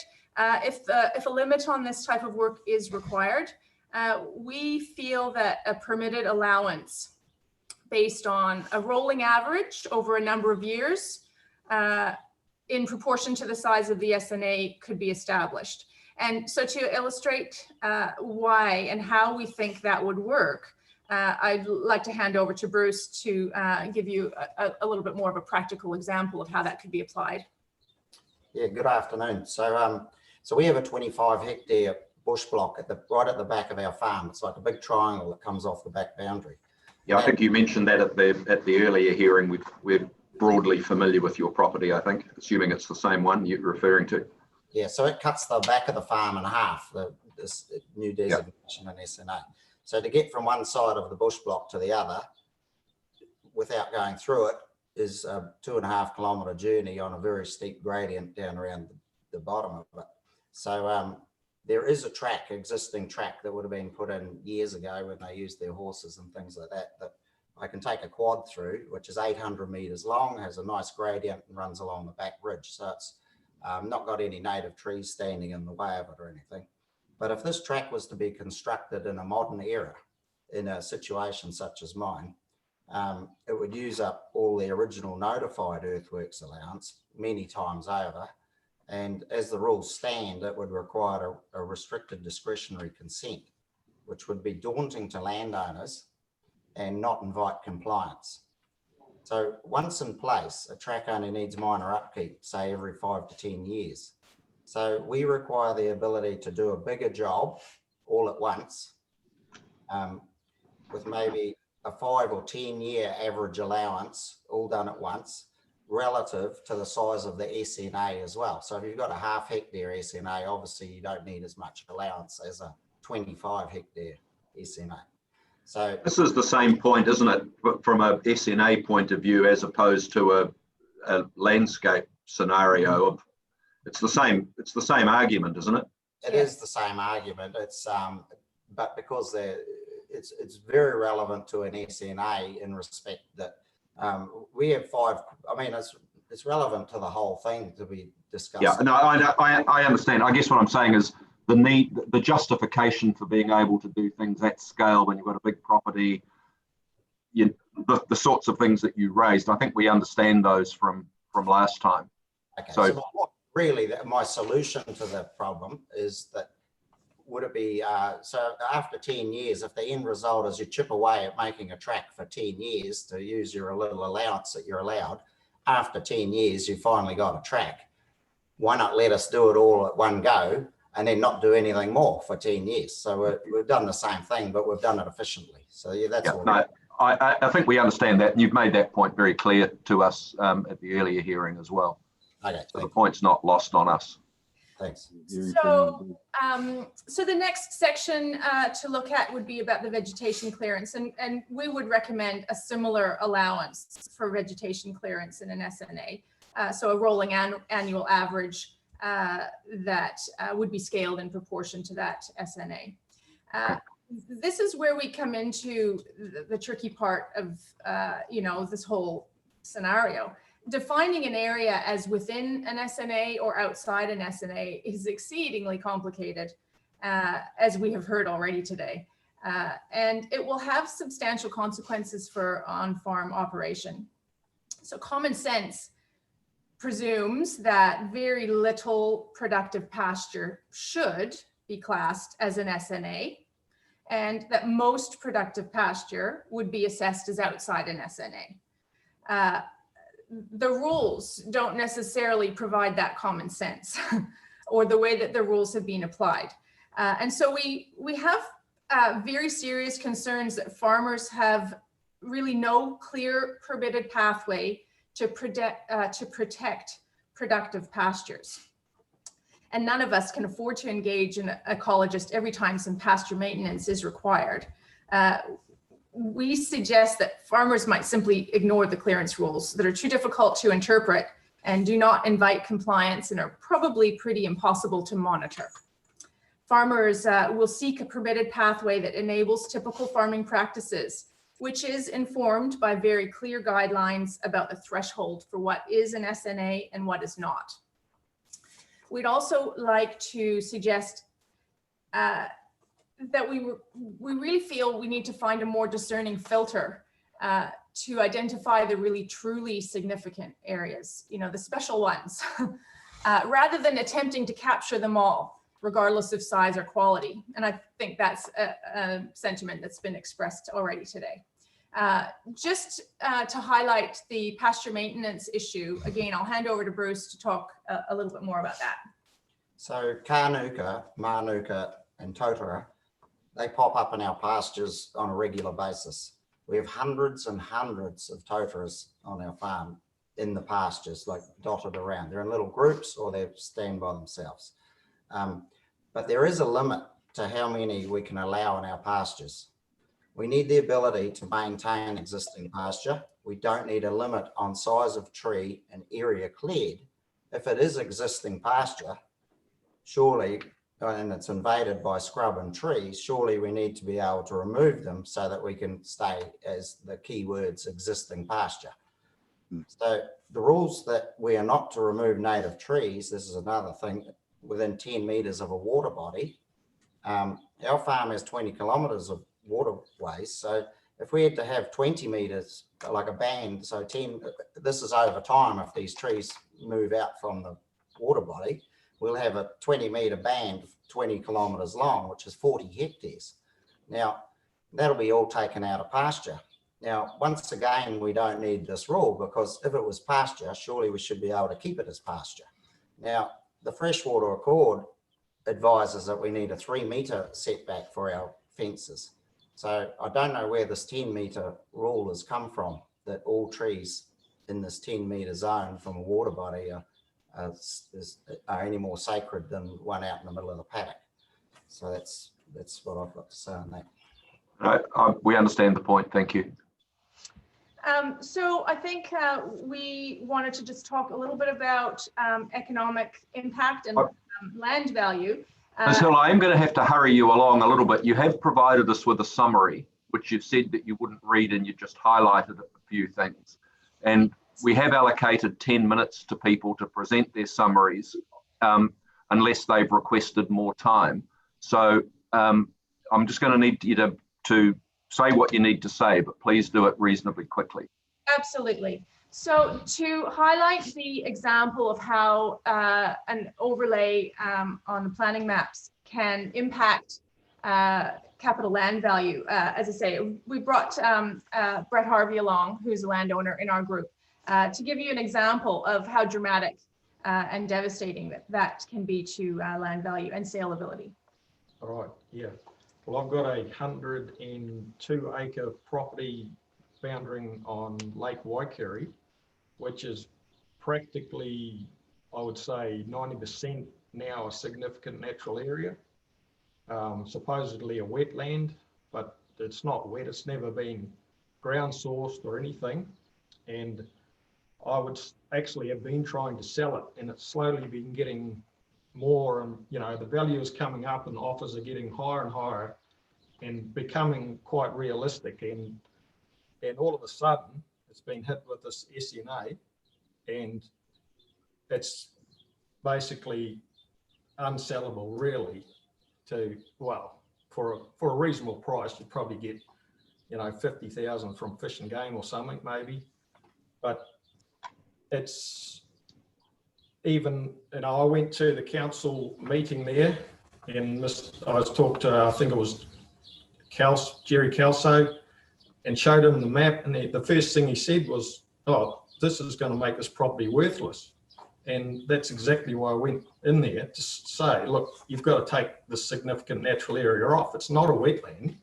And if you want it to be a significant natural area, it's for sale, so you can buy it. And so, but I don't think it's really fair to slap a huge significant natural area on a single property and just destroy the value of it. If you can understand what I'm saying. I know, well, I think the point's well made and clearly made, so yeah. we understand. Yeah. So the last point I think for us to bring up is just the idea of incentivizing significant natural areas and the elevation of their status to conservation lots. And so, there were comments for Brett's property that, he might be provided some titles for that large area of SNA. The problem with the mechanism or the structure of how those titles are being provided now is that he might be able to obtain 3 titles for that property, but he's not actually able to apply those titles because the entire property is one SNA. So you're not allowed to divide the SNA. The rules around the subdivision, the conditions that are required for subdivision make that offer of titles a little bit insignificant because you're not actually able to make effect to those titles. And so, we do support the concept of transferable titles as an incentive mechanism. Most farmers we've talked to, would probably feel that transferable titles or titles as an incentive for protecting conservation lots at least goes part of the way toward some compensation. I mean, you're talking about $25,000 per hectare as a cost to protect a conservation lot. And so, if you use the example of our big bush block up the back, I think Bruce had done the math on that. And that's looking about a cost of about $1 million to protect it as a conservation lot. So we give up 40 hectares of land, and we have to spend $1 million to do that. So there needs to be some incentive. There needs to be some mechanism of compensation.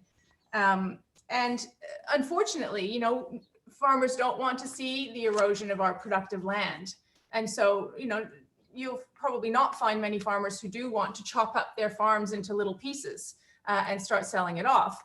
but with the ability to sell those titles elsewhere to where, growth and intensification might make more sense, closer to villages and towns and community infrastructure, etc.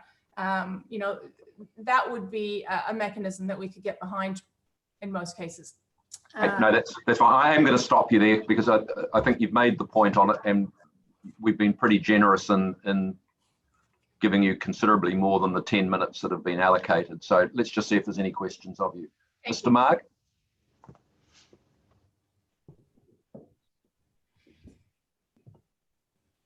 Mr. Marg's still on mute, so I'll ask Ms. Gibb while he figures the sound out. Ms. Gibb? No questions. Your points are very clear. Thank you. Mr. Marg's back again. Any questions, Mr. Marg? Well spotted, Mr. Chair. Hey, look, dear, nothing from me directly in relationship to what you've submitted, but thanks for what you've provided. Ms. Sedgwick? That's the same from me. Thank you very much.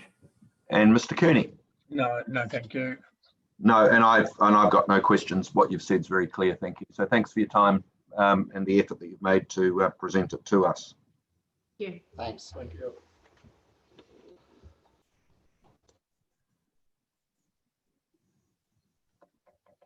Next submitter is Mr. Swan, who I can see there. I can see him, won't be able to hear him just yet because he's on mute. You've sent us through some background information showing us some regeneration on your property and some wheelbarrows with kanuka and manuka for your fire and for your pizza oven, I think. So let's see what you've got to tell us. Can you hear me now?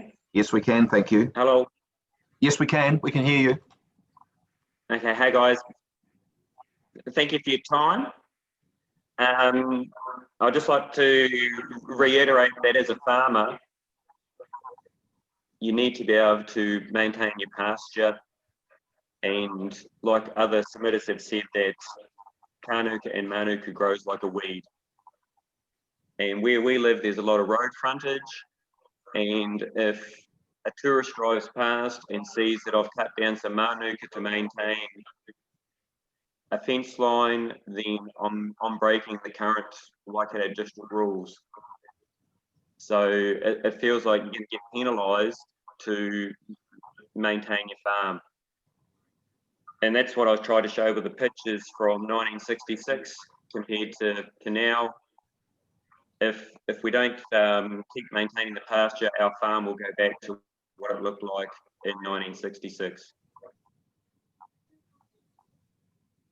So yeah, I think that's pretty. I mean, I think that is pretty clear. I mean, the pictures, as I say, a picture tells is 1,000 words, and I think the point that you're making is very similar to the one we've just heard, that says pasture needs to be maintained. That means means you've got to maintain it, otherwise it won't be there anymore and it'll revert. I think we understand that. Is that pretty much all you wanted to say to us? Pretty much, and just how the council are unrealistic on circling a farm and saying this all needs to be protected with no incentive or no compensation. Okay. No, that's clear, and that is. I mean, you're not the first person today to say that to us either. I think you've been here for a little while, and you will have heard. So you're really reinforcing the same thing that we've heard from the others, and there's nothing else that you need to specifically raise. So let's see if there's any questions of you. No. Okay. Well, let's see if there are any questions. Mr. Marg, see how you go with your microphone this time. Yeah, and I got it right this time, Mr. Chair. Thank you, Mr. Very good. Swan. Thank you. Ms. Gibb? No, thank you, Mr. Swan. Mr. Cooney? No, thank you. Ms. Sedgwick? No, thank you, but I do want to thank you for taking the time to present. Thank you. No, and I have no questions, and I know your presentation to us has been brief. It's simply because the points that you've made have been made clearly, and they're the same points that we have heard. So it's another example of the same point. So that's why we're pretty comfortable that we have been quite brief. So thank you, and feel free to listen to the rest of the afternoon. Thank you again for your time. It's our pleasure, and that's our job. So thank you. Okay. Cheers. Goodbye. Bye-bye. Our next submitter is Ms. Nairn from the surveying company, please. Hello, I'm here. Oh, there you are. Hi. Yes, can see you now. Thank you. Yes. Well, thank you, sir, and thank you, commissioners, for giving me the opportunity to speak to my evidence today. I'm here as a planning professional on behalf of the surveying company. I'm not here on behalf of any particular client. I think you've read my evidence in my summary, and I think it makes it pretty clear that I agree with Ms. Chibnall in relation to removing the untruth significant natural areas from the maps. The point where we perhaps depart in agreeing is that I respectfully disagree with the recommended amendment to the definition of significant natural areas. My reasons for that relate to transparency and certainty and good planning practice. Ultimately, I think that the council doesn't really have a lot of choice here in this matter. I think that the time and effort needs to be made to map these SNAs robustly and accurately, and that will result in robust and accurate rules, and ultimately it will lead to a plan that can be implemented well. And that's all I have to say. Well, that was succinct and very clear. I should say too that whilst that's been a very brief summary, your evidence itself was fulsome, and we have read it. So I wouldn't want anyone listening to this to say that we've been too brief. Let me put it that way. But let's see if there's any questions. There may well be. Ms. Sedgwick. No, I have no questions. As you say, it was very clear. Thank you. Ms. Gibb. Nothing from me, thank you. Mr. Marg. Nothing from me, thank you, Mr. Nairn. And Mr. Cooney. Yes, Mr. Nairn, yeah, thanks for your evidence. You've highlighted some good points in what you've set out there. Can you just explain, and I think I quoted you this morning, which I took from your submission about the enlargement of what was notified if you accept the definition. Do you just want to explain that? Sure. I think the way that I look at it is if I picked up the notified plan, I would have seen 600 odd significant natural area sites identified on the maps, and that would have been clear to me. But then if we put in place this amendment to the significant natural area definition, we will end up with the mapped SNAs, which Ms. Chibnall is recommending at about 40. But then also, because there is this definition sitting behind it that people can't see, it will in effect mean that that definition applies across the wider whole of Waikato district. So it's not just the identified SNAs, it's the identified plus whatever else meets the definition, and we don't really have much of an idea on what that is. Yeah, I suppose to get a little bit more precision, although it's still going to result in difficulties, you could change the definition to provide, instead of or, so you'd refer to the significant natural areas as being those identified. You could then put that meet the criteria in Appendix 2. You could do that, sir, but that would presumably mean that it would only be the 40 odd that have been ground truth, because that would be the ones that are mapped and meet that definition. Yeah. It would. It's not curing the issue really. It's bringing it. It's probably a slightly more narrow approach than the or definition. That's right. Yeah, but it doesn't fully address the issue. So yeah, no, thanks for that. Thank you. And I have no questions either. Thank you, Ms. Nairn. Thank you. Mr. Mathers, please. Hello. There we are. We can hear you. We can't see you at the moment, which is fine if you don't have a camera, but if you do, it'd be good if you could turn it on, please. I don't think we do have a camera here. Okay, no, that's fine. So just when you're ready, please. Okay, do you want me to lead? Yes, absolutely. Okay. Our concerns are that we've owned this property for 30 years, and we appreciate it's very sensitive in the way that it's between 3 reserves.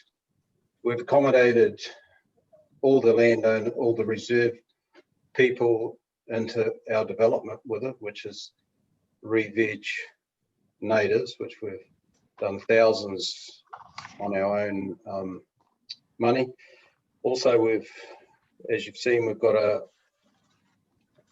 an area for timber woodlots, which have been taken out, which was in a significant area to be protected, which is there's no need when we're taking it out anyway.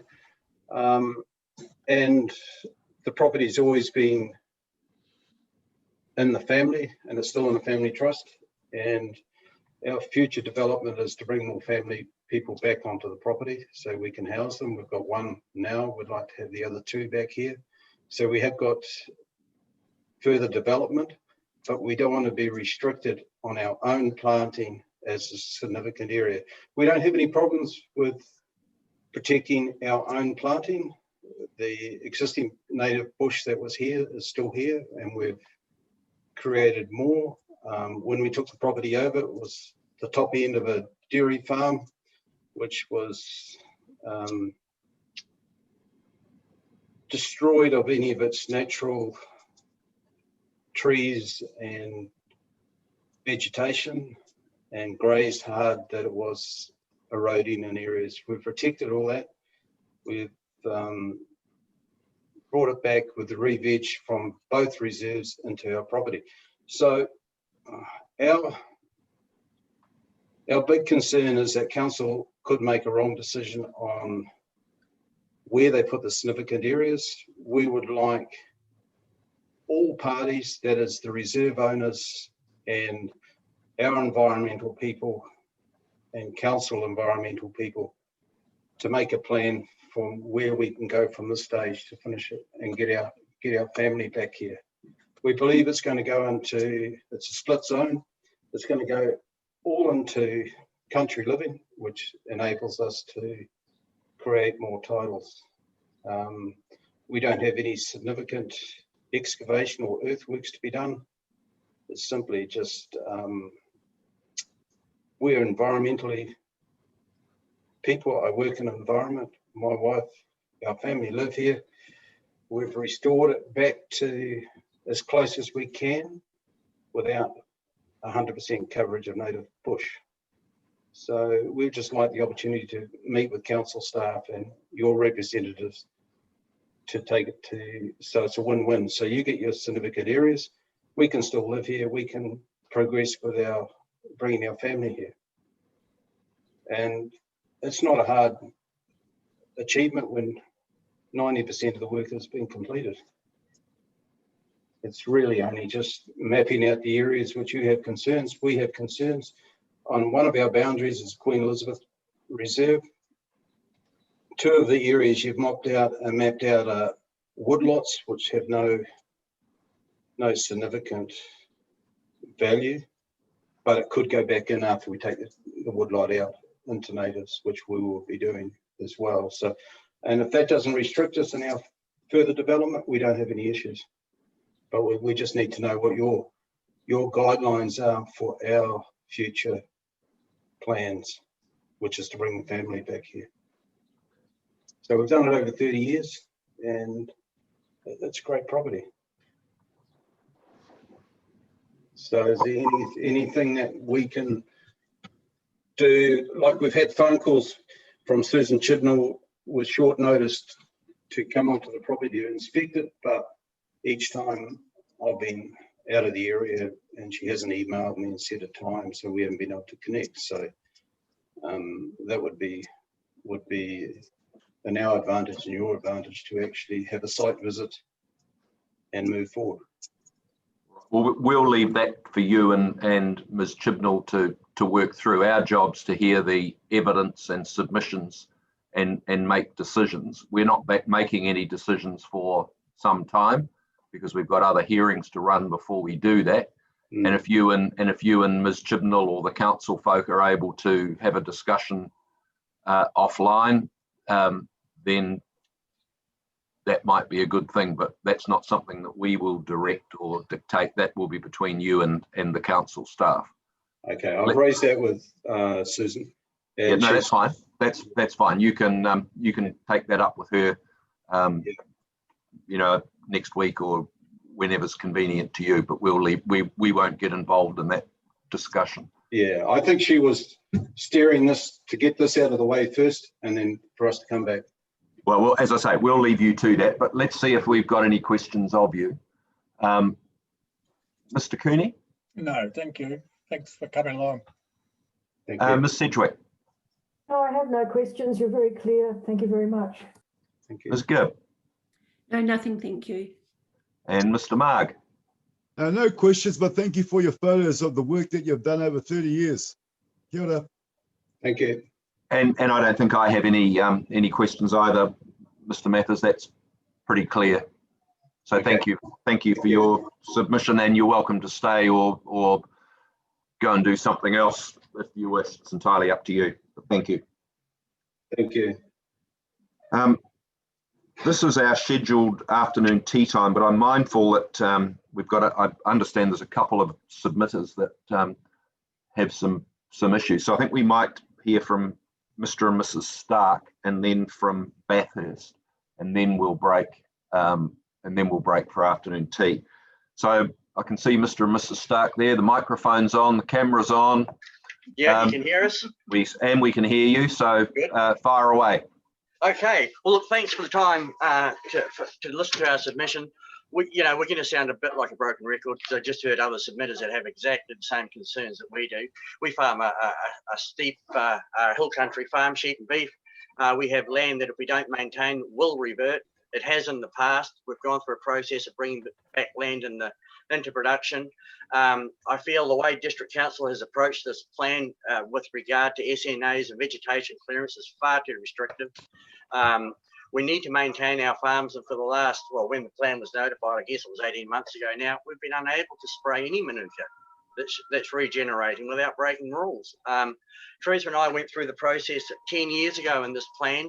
We spent a great deal of time through mediation to come up with a plan that we thought was workable. Everyone signed off on it, actually. And that was to let regenerating manuka, kanuka, and other smaller, I can't remember the exact wording, to be sprayed if it was under 10 years old or under 5 meters. It's not an endangered species. The only alteration we made to that was to add in totara, because that's a hell of a weed for us. It's just because it's indigenous doesn't mean to say it's sacred or endangered. It's actually a productive farm, and we would expect District Council to protect our rights to farm our land. And we feel that groups have basically pressured council, and it's been put in a way that paints a very dark picture. And I don't think it's anywhere near as bad as people are led to believe. We just want our right to maintain our farms and carry on farming. And as for SNAs, I know we submitted a couple of weeks ago about SNAs. The joke of it is, it's more restrictive outside an SNA when you want to clear vegetation than it is within an SNA. And that's ludicrous. It devalues an SNA is what it's doing. And the other issue I wanted to bring up was carry dieback. I hear Docker quite hot on the trail of protecting carries with this carry dieback. Well, we have a carry tree sitting right beside one of our access tracks. Now, how are we supposed to maintain our access track? I don't know. Honestly, without the cost of consent, we should have the right to maintain existing infrastructure. It's a private farm, it's a business. We don't need extra cost put onto us, basically. And really, I know you've heard everything that I'm saying before, and you'll probably hear it again before the day's out, but that's where we are coming from. That's clear. You don't have to, you know, make the point 20 times for us to get it, if you know what I mean. Yeah. No, we didn't want to repeat a lot of our last submission because we did address some of the points. Yeah, well, I was going to say that, and that's not lost on us either. So is there anything else that you do feel you need to remind us of or wish to say? Well, you know, just Manuka and Kanuka is quite evasive. Totra is quite evasive.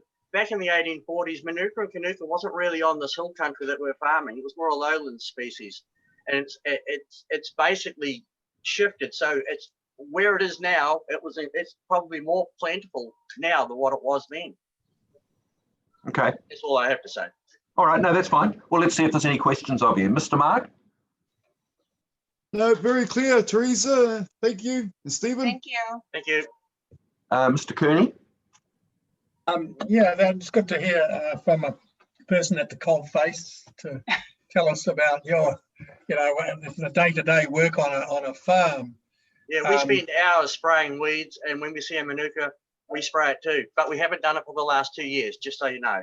But, yeah. You know, And we have stands of it we don't touch, but in the pasture, we need it clean. Yeah, it's productive. We got to be productive. You know, wool prices are at a point now that we struggle. So we may not be able to afford to do this for 2 or 3 years.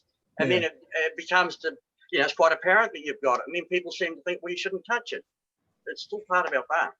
So this is established pasture that you've got, and then it grows Manuka, Kanuka, and gorse, you know, and gorse, and Totra seedlings. And they're the hardest thing to kill of a lot. Yeah. Okay. But we have stands of Totra that are fine. We're happy with them. They're great shade, but we just want to be able to maintain the pasture and keep the seedlings out of that. So yeah, it does have its place, but not everywhere on a farm. Okay. Yeah. So I think in our original submission, we basically said what we would like. The old rule worked fine. I don't see a problem with it. For vegetation clearance. For vegetation clearance, I'm talking about there. And I think that's a good fit. And Teresa and I spent many, many hours going through mediation to get that. Yeah. It was a good point you raised about what you can do inside an SNA and outside in terms of clearing the Manuka and Kanuka. Yeah. I don't think it was intended to be the situation that you've just described. I think I know it's very subtle because I had the same problem as you, but when you start to look at the rationale for what was there, it's really allowing, because it is significant, you then make an allowance for the eradication of some of that. And therefore that applies to outside. But it's confusing to a layperson to try and work that out. So I think the 42A reporter, Ms. Chibnall, should have another look at that. Oh, very good. Thank you. Yeah. Well, we're here to help. And then the other point is, can you give us an example? You said you've got a kauri tree right next to your driveway. I actually have a photo on my phone of it, and I gave it to Hilary Walker, who for Federated Farmers, because she alerted me to this 2 or 3 weeks ago. Yeah. And it just, you could reach out and touch it as you drove past. Beautiful specimen. But, you know, let's not be ridiculous about the rules and make it an unsafe track because of the hassle of getting a consent. So it would, the proposal by Doc would capture any earthworks or maintenance work on your driveway. Is that what you're saying? Yeah, definitely. And what's the alternative? Bulldoze another track through the bush to go around the kauri? That would be more destructive. You know? Yeah. Or let's be realistic, consents are a hassle and they're costly, you know? Yeah. We don't need it. Yeah. Or maybe And outcomes are uncertain also at times. And as a private farm, we don't have a lot of people running up past the kauri trees. You know, it's not heavily trafficked. Yeah. And you were telling us that the operative rules applied quite okay. The way they were framed. Yes. We highly support those. Well, we signed off on. We thought that was a good outcome for everybody. You know, no one was taking out mature stands. So it was just regeneration. Yeah. Okay. Thanks for that. Appreciate that point. Thank you. Ms. Gibb, do you have any questions? Just to clarify, so these regenerations, is it coming from seeds on the wind, or is it just coming out of the soil? No, I think it's coming out of the soil. They tend to go for years and years after you. A lot of this land has been cleared in the last 20 years, and seeds just last for a long, long time. Yeah.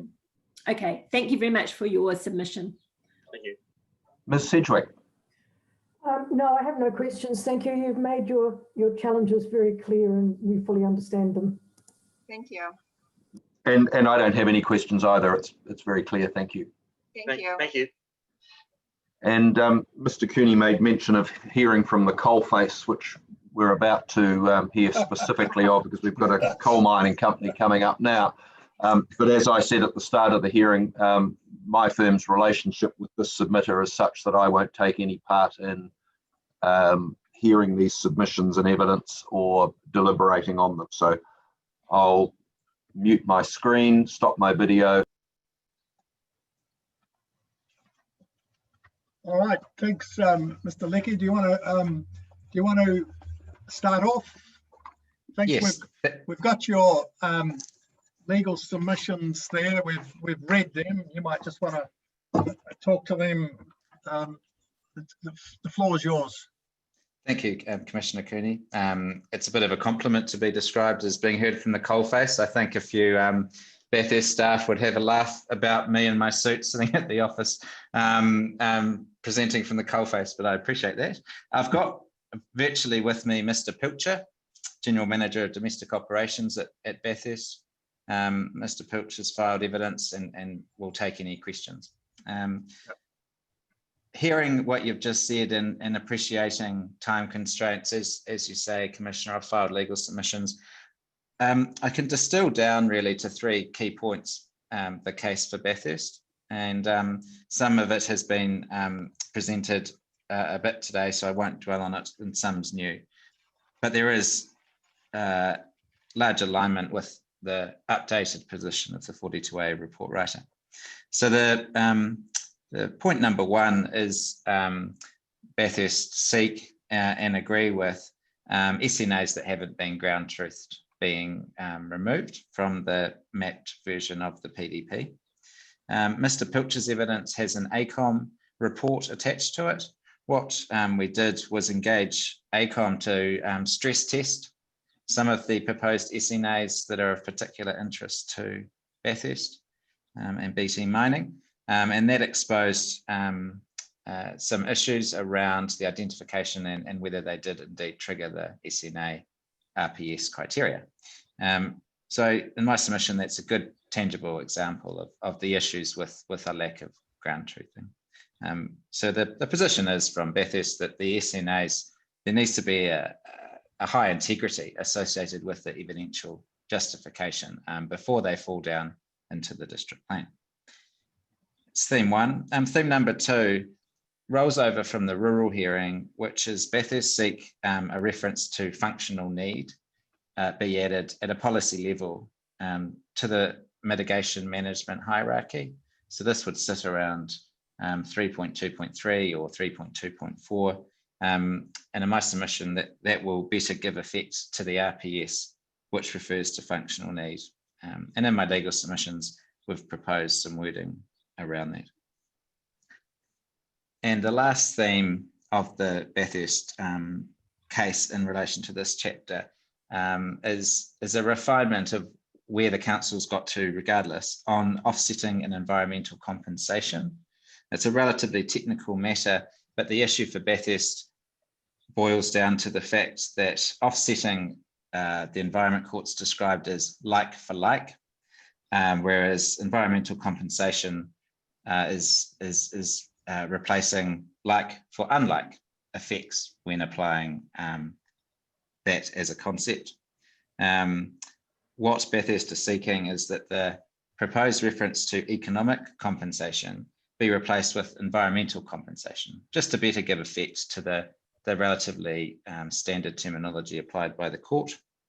And the second amendment sought by Bathurst in this regard is the retention of the word significant in policy 3.2.4, which is to ensure that there isn't an interpretation of the plan that every effect needs to be offset or mitigated.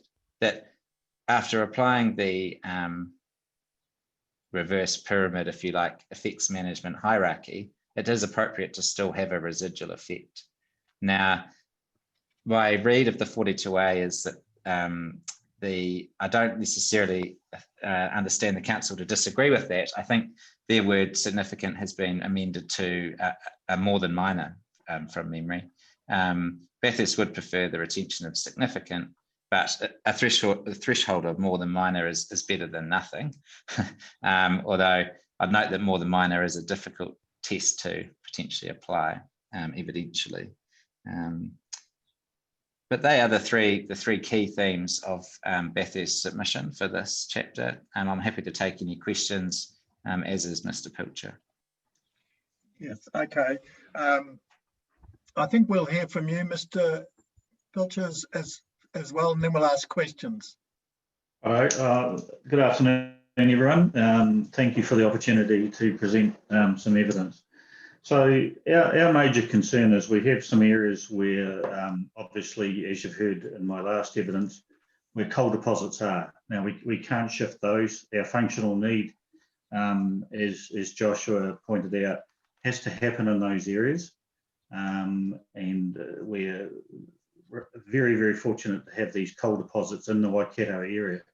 Now, what is concerned is the desktop mapping of the SNAs have been, or potentially have been put over some of our areas that we existing operations are, but proposed operations that we are planning in the future.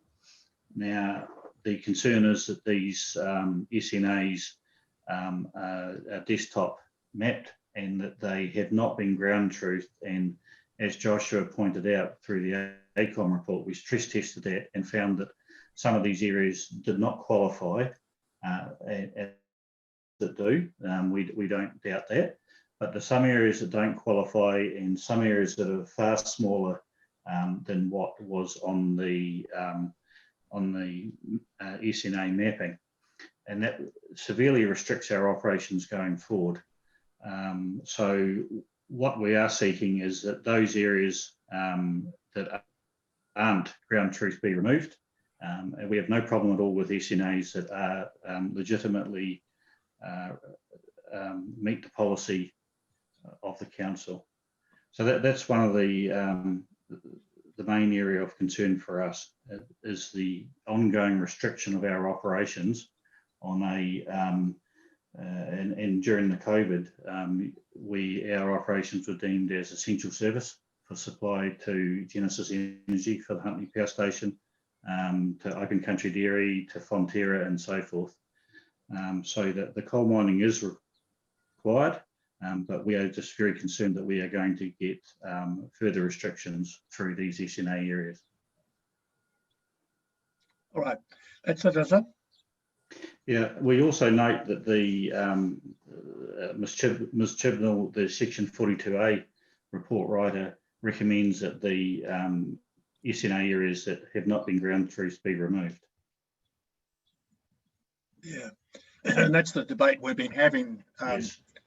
Throughout this hearing. So, okay. Look, I'll leave my questions till later. I'll just see if some of the panel members want to ask you questions. Starting with you, Mr. Mag. Nothing from me, gentlemen, but thanks for your evidence. Ms. Gibb? Yes, just one question, Mr. Pilcher. So if they were ground truthed and they were found to be significant natural areas there, yes, how would that then still restrict your operations? Because it may be, I guess, that some part of the consent is significant natural areas and the other part isn't. Can you explain to me the repercussions of that? Yes, so when that sort of situation arises, we then go down into what Joshua was talking about is the offsetting and the environment compensation. So the particular area that we're talking about, and if you were to look in the ACOM report, the area of study is a future area that we do intend to go and to mine. This area has actually been mined before, historically, and there's some areas that have indigenous flora on them, which are far smaller than what have been mapped out by the desktop mapping. And in that particular instance, we would look at offsetting and the environment compensation into other areas to improve what's already there. Okay. And we will do that in all our other sites as well. Okay, so thank you very much. Very common. Yeah, very common throughout the rest of New Zealand to do that. Thank you, Mr. Pilcher. No more questions. Okay, Ms. Sedgwick? Thank you. You've just explained, I think, what Mr. Leckie was talking about in like for unlike, and that flow. Yeah. So I get that. Thank you very much.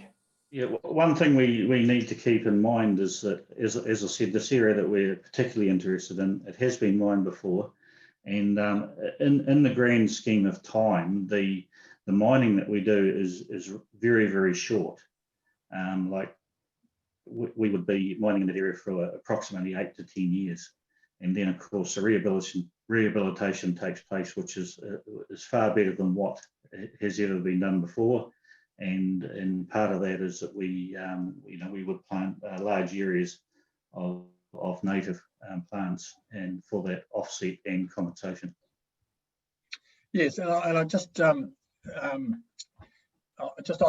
Ms. Gibbs' question, which I thought was a good question, because it ties in with what you're seeking by way of relief, and that is where you've got SNA areas, then that's why you're seeking to have a functional need to be established. Yes. And then that triggers the hierarchy of management. Is that how you see it working, Mr. Pilcher? Yes. Or Mr. Leckie? Is that how you see it working?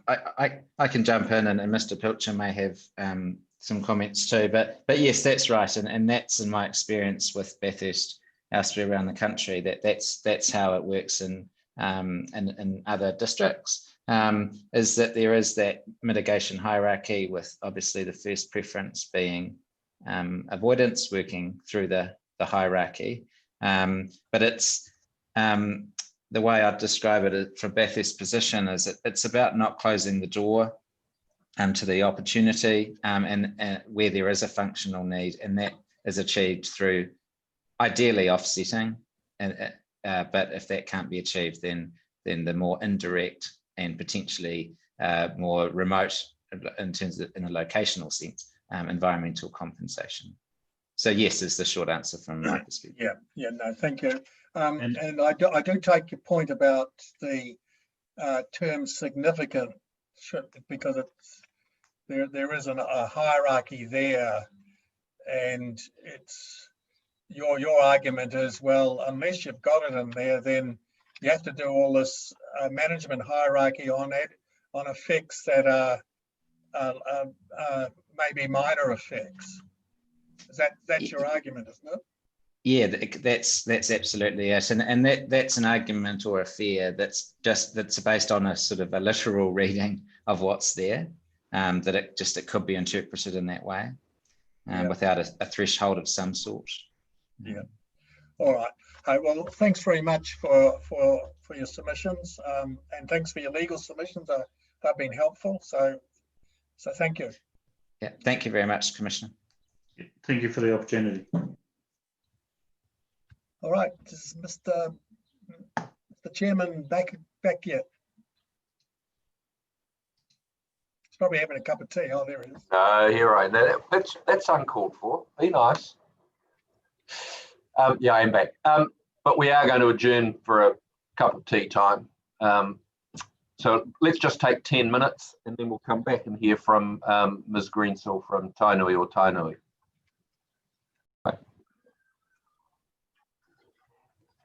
Oh, there she is. All right, thanks everybody. We're ready to resume. Thanks for your patience, Ms. Greensall. We're ready to hear from you now, though. Thank you. Kia ora, fellow commissioners, fellow submitters. I've enjoyed listening from those who've submitted today. They've raised some interesting points. One of the things I heard is that kānuku, mānuka and tōtara really aren't valued, mainly because they're growing in the wrong place. In our area, we have that issue as well, where they're growing on pasture and have to be removed. But just getting down to my submission, I don't really have much to say except that Tainui or Tainui have little land left. And under the proposed plan, our land, the Karioi Whanga coast area, has been designated outstanding natural landscape. For those that were here in 2004, an overlay of coastal land was placed over that land. It was appealed to the Environment Court, and the outcome was mediation, which led to Schedule 26A Whanga Coast, which resulted in areas of the land being designated as development cells for housing within landscape areas.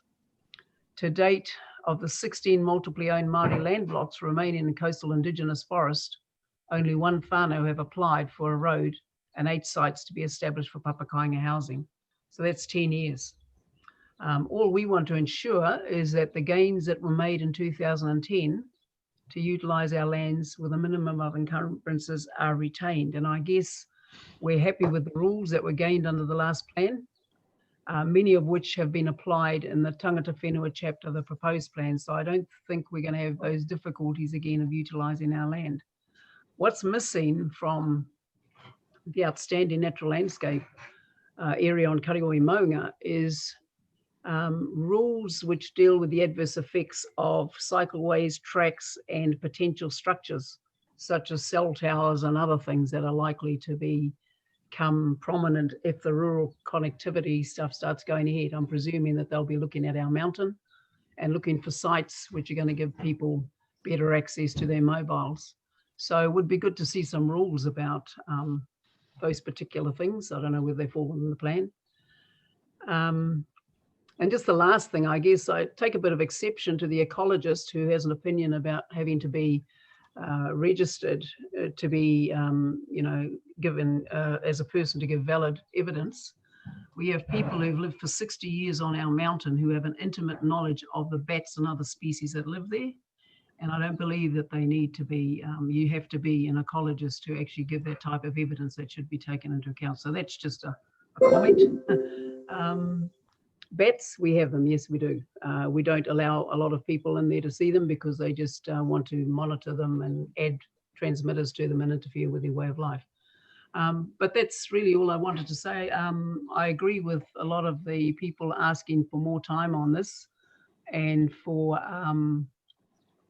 the SNAs just to be certain of the areas that people are putting into that. Unfortunately for us, we're probably not going to escape because we have beautiful land that we've looked after. But we are capable of looking after it just as farmers are capable of looking after their land. Yeah, so basically that's all I have to say. Kia ora. Kia ora, Ms. Greensall. Thank you for that. Let's see how we go with questions. Mr. Mark. Nothing from me, but thanks, Angeline. Much appreciated. Thank you. Ms. Sedgwick. No, I have no questions. Thank you. Ms. Gibb. No, nothing very clear though. Thank you very much. Mr. Cooney. Just the Whanga Coast provisions there. Can you just explain? You said there was a settlement reached in the Environment Court. Can you just explain that a little bit more as background? Yes, in 2006, I guess we got a notice of a decision. We made a submission on the plan and we appealed that decision. At the time, a lot of our stuff was turned down because the hearings committee at the time said that what we were raising would be dealt with in a greater Raglan structure plan, a structure plan that has never been done to this day. So we went before the court, and what happened was after several years, we were then allowed to build houses. Our purpose for opposing was we weren't allowed to build in a landscape area. So for Māori people who that's the only land they own, how do you look after it if you're not living in it? So we were given the right to have development cells And again, I'm just trying to think of the planner there. She's actually sitting there, so I can't see her name. Chibnall. Chibnall. Susan Chibnall, yes. She was very helpful in helping us to get those development cells and the staff at the time accepted so that we could build in our land without impacting too much. And as I said, there's only been one application, despite all the work to get that those rules. So far, there's only been one application to build houses on our lands. And a lot of it's to do with resourcing and other things, and the scaring away of, resource consents and stuff at people who don't know how to use the RMA. Yeah. Does that help? Yeah. Mm. Yeah. How does the coastal policy statement, how does that sit in relation to the situation now? Does that cause problems? Oh well, no. I think it's Tangata Whenua recognising the coastal policy statements, so I don't think there's any difficulty. Sorry, you're breaking up a bit. I don't think there's any difficulty with the coastal policy statement because there are some pretty good provisions there for Tangata Whenua. Okay. Yeah. Yep. Okay. All right. Thanks for that. Thank you. And I don't think I have any questions. Thanks, Ms. Greensill. That's pretty clear. And thank you very much. Grateful for your time and your patience this afternoon. I've enjoyed it. I've enjoyed listening to other people. Thank you. I will keep listening. There's 3 more to go. Thank you. Thank you. Next submitter is Transpower. Ms. Whitney, please. Hi, thank you. I'm just trying to get my video going. It's saying it's not detecting one. So bear with me, but maybe if I just start my commentary, if that's okay. Yep, that's fine. That's fine. So obviously, my name's Pauline Whitney and I'm a senior planner at Boffa School Limited, providing independent planning evidence to the Transpower submission. So I did provide a summary table of my primary submission and the main points. I might put that on the screen. I think that's probably quite clear. I might put that on the screen. I think good. I've got it in front of me now. Just a moment. Thank you. That's right. Okay. So I think I might just really briefly go through that because hopefully it's quite clear in terms of. And it's the green, but you're the green, and you're the outstanding ones are the green ones, correct? That's correct. Yeah. Yeah. That's correct. Okay. Yeah. So just when you're I think it's just probably maybe one point to note first off is that Transpower is probably a bit unique in that we have a policy in Chapter 6, which specifically refers to SNAs in rural areas and a seek to avoid policy approach. It was discussed at the hearing 22, the infrastructure hearing. Yes. So I think that's probably why in my evidence, I've said these points are important, the provisions in the SNA chapter, but it's probably not of primary relevance to Transpower, but they're just important. And I guess the other point I'd make is probably a lot of my comments are more detailed orientated at the policy level, rather than some of the higher level issues other submitters have spoken about today. But when I was listening to them, that I think was a really crucial point that came through to me was given potentially the wide application of these SNA provisions, this wording and detailing is going to be really important. And I think they need to be looked at a bit more carefully, I think, in terms of particular references and what the intent is and how they will be applied. So just some couple of overview comments there. That definition of significant natural area, I've just highlighted Transpower's, just overriding concern with not having areas mapped, given Transpower's a linear network and any bigger projects they do, the difficulty in, identifying all the areas. In terms of that funding policy proposed in the Council's evidence, I'm generally supportive, but I do have some queries about how responsive and well-resourced it would be, and actually how it would work in practice. And I've just suggested some word in there just to change the area to whether an area.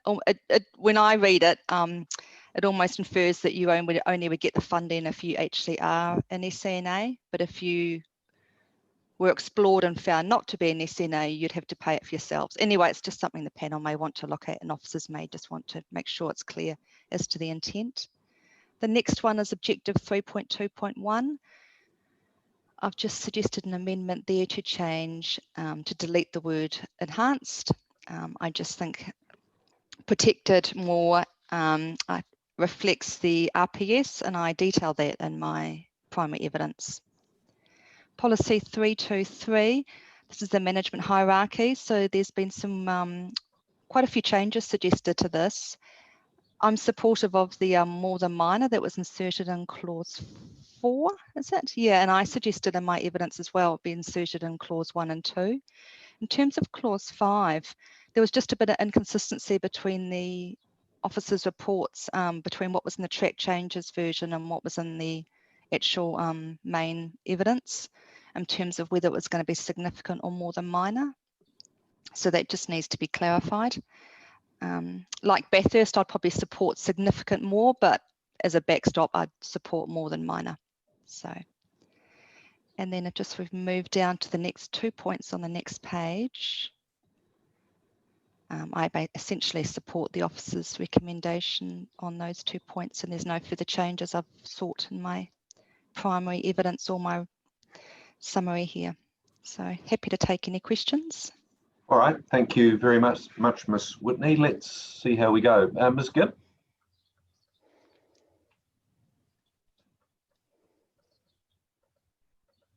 You're on mute. No, sorry, I have no questions, thank you. Mr. Marg? No, nothing from me, thank you. Ms. Sedgwick? I have no questions, but the comments you make are very helpful, so thank you for that. Mr. Cooney? Yeah, no, that was very good. Thank you. I suppose the focus there is on policy 3.2.3, and that's what I discussed with Bathurst about there. So, yeah, look, we'll have a look at that. Thank you. My only question is in relation to policy 3.2.3, which is the hierarchy, which have you done a comparison between this policy and policy 11.2.2 of the RPS? Yeah, I did. Oh, I not word for word, but I looked at the. I suppose that's sort of my point, is that there's a fairly carefully worded or intricately worded hierarchy policy in the RPS. This attempts to do something, as I read it anyway, if not the same, then very close to it. And if the RPS has particular wording, why would we muck around with that and change it? And I'm for instance, and I haven't done the comparison, but if the RPS used the word significant for argument's sake, and this is hypothetical because I haven't done the comparison word for word, and it's proposed to change it to more than minor, we should make those consistent, shouldn't we? We should, and I'm just looking at it now. Agree, would be consistent. I'm not asking you to do it on the hoof either, because I haven't done it. I'm just asking you the general proposition that says. It should be, but I would then come back to the other point I made about, I think you need to be careful about the wide application of these SNAs if it's going to apply to just more than mapped areas. The implications of that, and I am just looking at it now, and I understand that. Yeah, and I see that significance not actually used. It's used in context of the SNA itself, significant indigenous vegetation, but not in context of the effects. So it's not there. And I just note clause C too has got require that any unavoidable adverse effects, which is quite a strange term, I have to say. So that's a different message too that's coming through in the RPS, which isn't in the district plan wording, but I think I would have thought from your client's point of view, the unavoidable part is probably helpful, isn't it? It is, but then as I mentioned before, we've got our policy, I think it's 625 and chapter 6. I understand that too.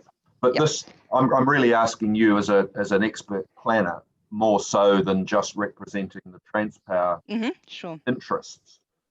And I think I'll probably leave it there, but I think, Ms. Chibnall, when you give us your reply, could you please have a look at just how the wording of policy 3.2.3 does align with the RPS, and just perhaps explain that to us a little bit more carefully?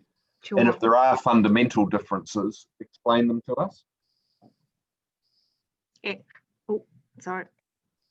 Sure can, yes. Very good. That would be helpful. Thank you. All right. Thank you very much, Ms. Whitney. That's much appreciated. Thank you. Thank you.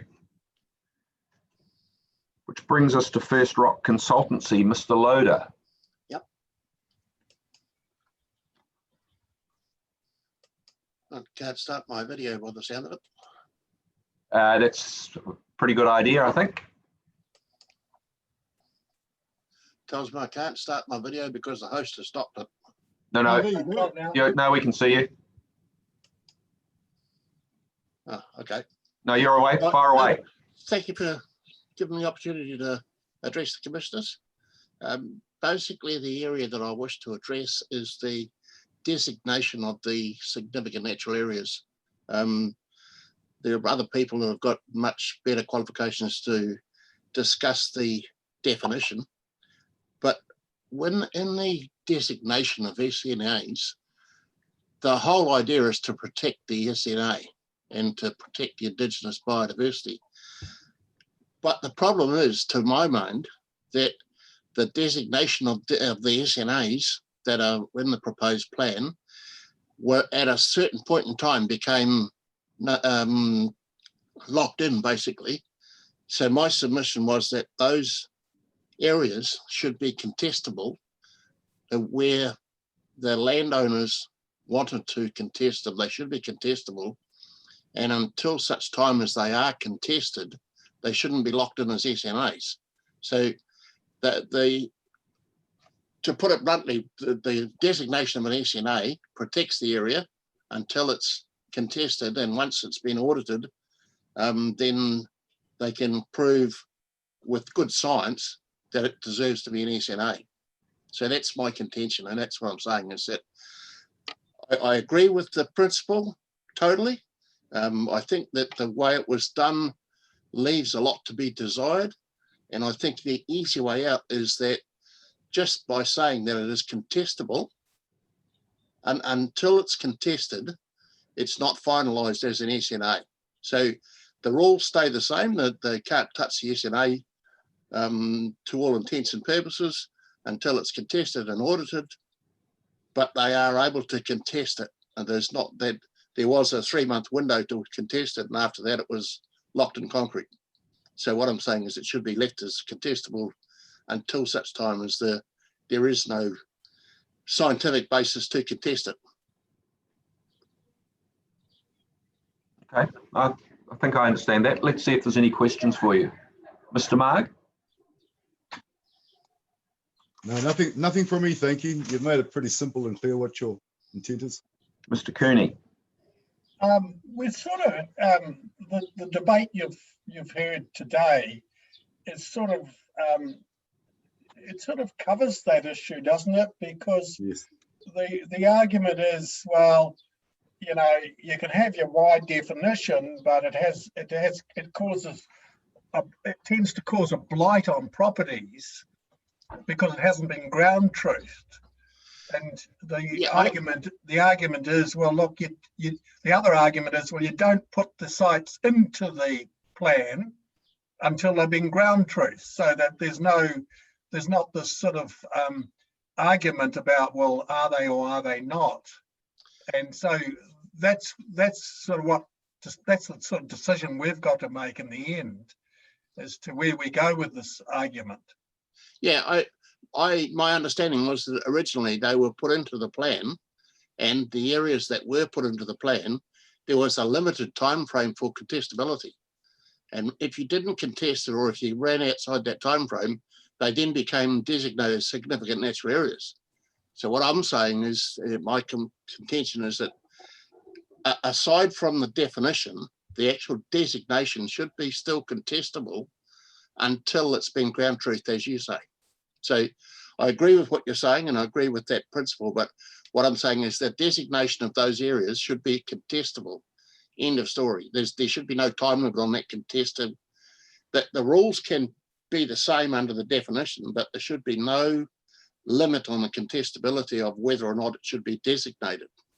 Okay, thank you. Thank you. Ms. Sedgwick? No, my questions have been clarified. Thank you very much. Ms. Gibb? And nothing, thank you, Mr. Loader. No, and I don't have any either. Thank you, Mr. Loader. Thank you for your submission, and sorry Thanks very much for to your time. keep you waiting during the day. Which brings us to our last submitter for the day, the KCH Trust. Mr. Sargent, please. Tēnā koutou katoa, everybody. I was looking around for Mr. Chairman as we sit on the northern bank of the San Francisco Bridge there, but I couldn't see him anywhere. Oh, you haven't looked hard enough. Right, okay. Joking aside, I thought I'd just have a quick joke because it's been a long day for you guys. So anyway, look, the KCH Trust put a submission in based on some concern they had about the boundary of the SNA on their property. Essentially, they value the SNA on their property for purposes of a lifestyle block and potentially establishing some beehives because it's mainly Manuka, Kānuka regen that is on their block. Mr. Chairman, do I need do we need to have a look at the map at all? I mean, people sort of basically... Well, I've got the map here. I'm happy to. Well, I think this is the only map that I do have. So tell me if I've got the right one. Let me put it up. There's one brief point in relate. I mean, I can do sharing if you like. But okay, yes. So that's it there, isn't it? That is. And on the page above that, just to sort of contextualise the SNA. Have I gone too far? Yes, you might have. Yeah. Sorry, I'll just be a bit more delicate.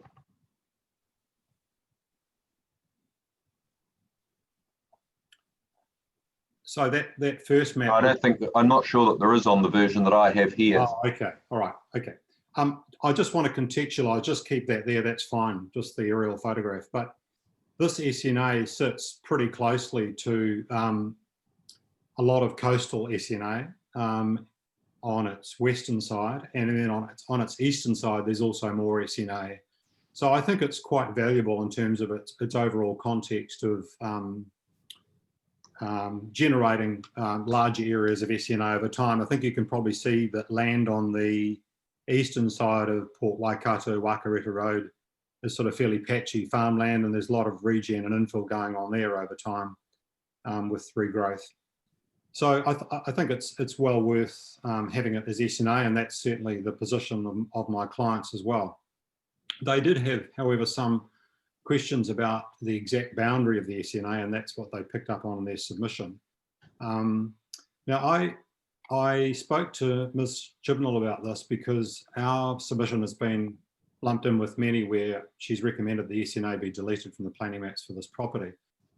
That's not what we sought, and I'm not sure that anybody else has actually sought that either. So I think our preference is that it remain, but we would like to see some ability for when the property was going to be further used, say it was going to be used for conservation subdivision, that there could be some reassessment of the SNA boundary and decisions made at that time.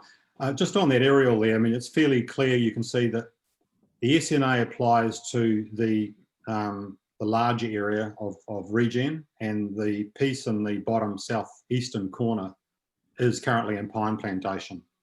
So that's the bit that's not SNA, would eventually be logged and probably replanted with some suitable species and added to the SNA over time. So looking at where Ms. Chibnall has gone to in her rebuttal statement, there's the amendment to the SNA definition. So I support that amendment to the definition. I just note there towards the end of my written highlight submission that that's the same way that the court has gone in the AUP in terms of saying it's not just the mapped, down the bottom there, in this regard, it's not just the mapped areas of SEA in the AUP that count, but you can also apply Appendix 2 criteria. And you can also apply the policy in B7221 of the regional policy statement part of the AUP. Now, those criteria are very similar to what you've got in Appendix 2. So that's the way that Auckland Council went on this, acknowledging that their mapping wasn't accurate in all cases, that there could be some pluses and minuses subject to reassessment at the time of subdivision or for other reasons. Finally, the Trust do support the cost of ground truthing be in some way recognised in the funding policy. I think personally, from an independent expert point of view, I think the administration of that fund could well be that, I mean, if people are looking at using their property and the SNA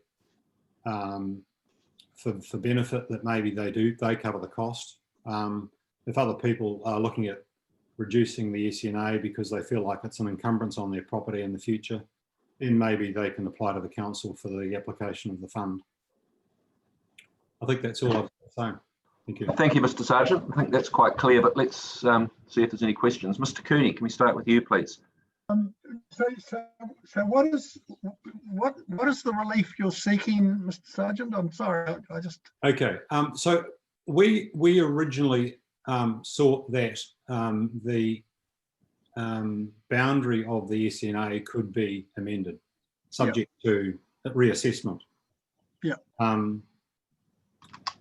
And so, but the result of that is that the recommendation from Ms. Chibnall is that the SNA be deleted. Now that's the same as for many of the matters you've been considering today. Now we actually didn't ask for that, and unless there's been some sort of overall submission from the council to do that. I don't know whether for this property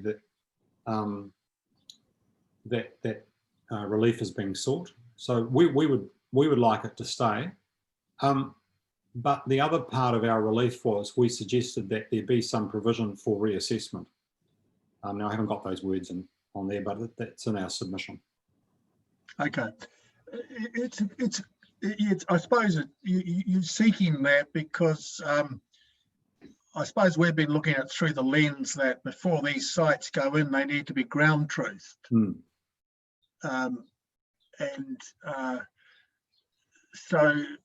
And your point is, well, that may take a while, maybe a long time away. Is that the point?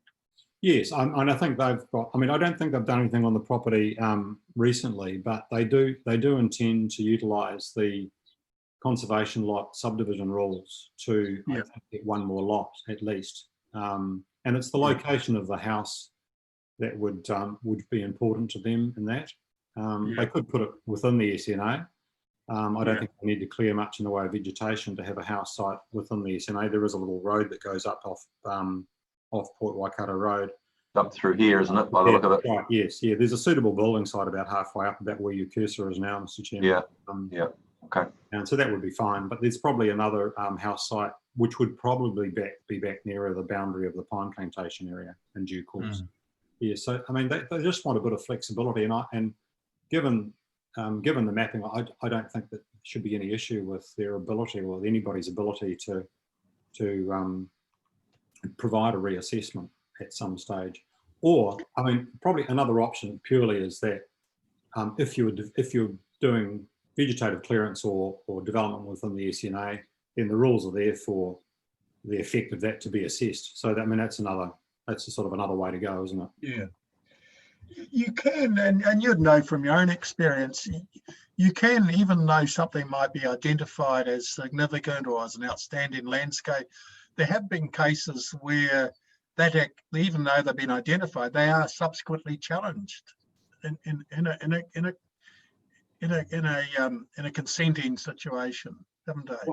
Yeah, I think that. Yeah, I'm not sure that the mapping gets rolled back necessarily, but I think maybe if you talk about the values within the SNA to say that, you know, does the proposal or the development actually have an effect on the values that are identified, and provided the SNA has got some sort of you know, listing next to it to say that this SNA has been listed due to its the prevalence of coastal Kānuka Mānuka or you know, the habitat. I mean, one of the criteria that are in Appendix 2, I mean, I think those values need to be assessed, and if those values are maintained despite what's proposed, then, you know, you can go ahead, you'll get your consent. Yeah. It's a pity there's not some sort of a legislative provision in the RMA to say, well, if things change, you can simply delete it from the planning map as of right, instead of going through some plan change or variation or something like that.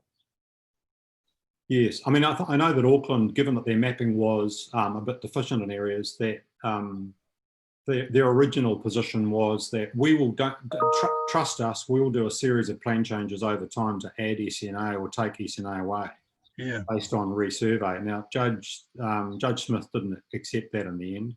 He felt that there needed to be the opportunity for individuals to actually conduct a reassessment with a suitably qualified ecologist, and to put that information before the council for challenging the mapping. Yeah, okay. Thanks very much. Thank you. Ms. Gibb? No questions, thank you. Ms. Sedgwick? No, I have no questions either. Thank you very much. Mr. Marg? Nothing from me, thank you. Just following on from what Mr. Cooney said, Mr. Sargent, it seems to me by looking at the map that, well, no, I'll go back one step. Most of the submissions that have opposed the mapping are effectively saying either the SNA that's on my property isn't an SNA, it's gorse, or it just looked green on the aerial photograph, and it shouldn't have been classified that way in the first place. Or they're saying the boundaries aren't correctly shown and there's bits of the SNA that are in that should be out and vice versa. Just looking at this particular property, this one's a little different in that the concept of the SNA is being supported. And would it be fair to say that it wouldn't be difficult to define the SNA as it relates to this property fairly simply? Oh, I think that could be done fairly quickly because it does meet, it meets one or two of the criteria. And that's what I'm wondering. And then I guess the challenge is then you say, well, what about the flexibility part? And that's sort of like a bit of a dollar each way almost. We'd like it to be an SEA, but we don't really want necessarily for all the provisions that are associated with an SNA to bite as hard as they otherwise might. But as long as you said, the rules are sufficiently enabling to allow people to challenge some of the values potentially, or when they make a resource consent application and say, I need to take away 3 more trees than might otherwise be the case. I'm making that up to make the point. Wouldn't that provide more certainty for everybody rather than saying at the moment, well, there's some criteria that have to be assessed at some point in the future in order for this to be an SNA. And second of all, once that's done, we can go and do something site specific in order to change that SNA in order to do some development work. It seems a little clunky to me. I agree. I accept that. I think the application of rules with some flexibility. I mean, taking this property, for example, you've got about 18 hectares of SNA there. Mm-hmm. Construction of a single house site is not going to detract overall from the values of it. I mean, you could compare that with a very small area of SNA. In Auckland, you can map down to 2 hectares. Now, if you had 2 hectares and then you had a significant driveway winding up through it and quite a large house site, you're probably detracting quite a lot from the value. So, you wouldn't get your consent if that's the case. So I think in terms of, I looked at the rules as they apply to this property and I was fairly satisfied that the clients would be able to get a consent. And that's what I'm wondering. That would seem to me to be a better Section 32 outcome than, that does provide some certainty, but also some rules that are reasonably capable of being implemented practically. Yes. So it seems like we're on the same page on that. Yes. Yeah. Okay. Thank you. I think that would probably be fruitful for you to continue your conversation with Ms. Chibnall, because the whole concept of mapping and Appendix 2 and so forth has been the subject of a fair bit of conversation during the last 8 hours. Yes, I just had a question as to how that was going to roll out, like with not just this property, but sort of fairly wholesale deletion of those that haven't been ground truthed, what actually happens? Well, we haven't formed a view. Ms. Chibnall has made a recommendation to us that says effectively there are SNAs in this plan by two routes. Either they're mapped, and if they are mapped, they need to satisfy Appendix 2, or there's another pathway in which says if Indigenous vegetation, etc., meets the criteria in Appendix 2, the rules that apply to SNAs then apply to that property. Right. And we've raised some queries around that as to planning creep and so forth, because effectively that would mean that until proven otherwise, every piece of native vegetation on any bit of land throughout the district is potentially an SNA until proven otherwise, and it may have some pretty dire consequences. So that was her recommendation to us. We haven't formed a view on that, but it may be the subject of some directions, it may not be. Okay, thank you. All right, are there any other questions for Mr. Sargent? That being the case, thanks, Mr. Sargent, for your thank you. Your evidence today. And unless there's anything of a procedural nature that anyone wants to raise, I think that means that we're done for the day. Is there anything that anyone needs to raise before we adjourn to recommence on Tuesday at 9 o'clock? Was it 9 o'clock? Might be 10 o'clock on Tuesday, actually. Let me just check. It'd be 9 o'clock. No, 9 o'clock. It is 9 o'clock. Well, there being nothing, thank you to everybody for their contributions today. We know we've sort of mucked the timing around a little bit, but ultimately, Mr. Bell's done a pretty good job of getting us to the end of the day on time. It's just that we had some fairly complicated and involved submissions early in the day that meant that didn't average out quite the same way that it ordinarily might have. So for those of you that we've mucked around a little bit, thanks for your patience and thanks for your contributions. And we'll adjourn till Tuesday at 9 o'clock. Thank you. Panel stay on, Phil? Yes, please. The panel could just stay for a moment.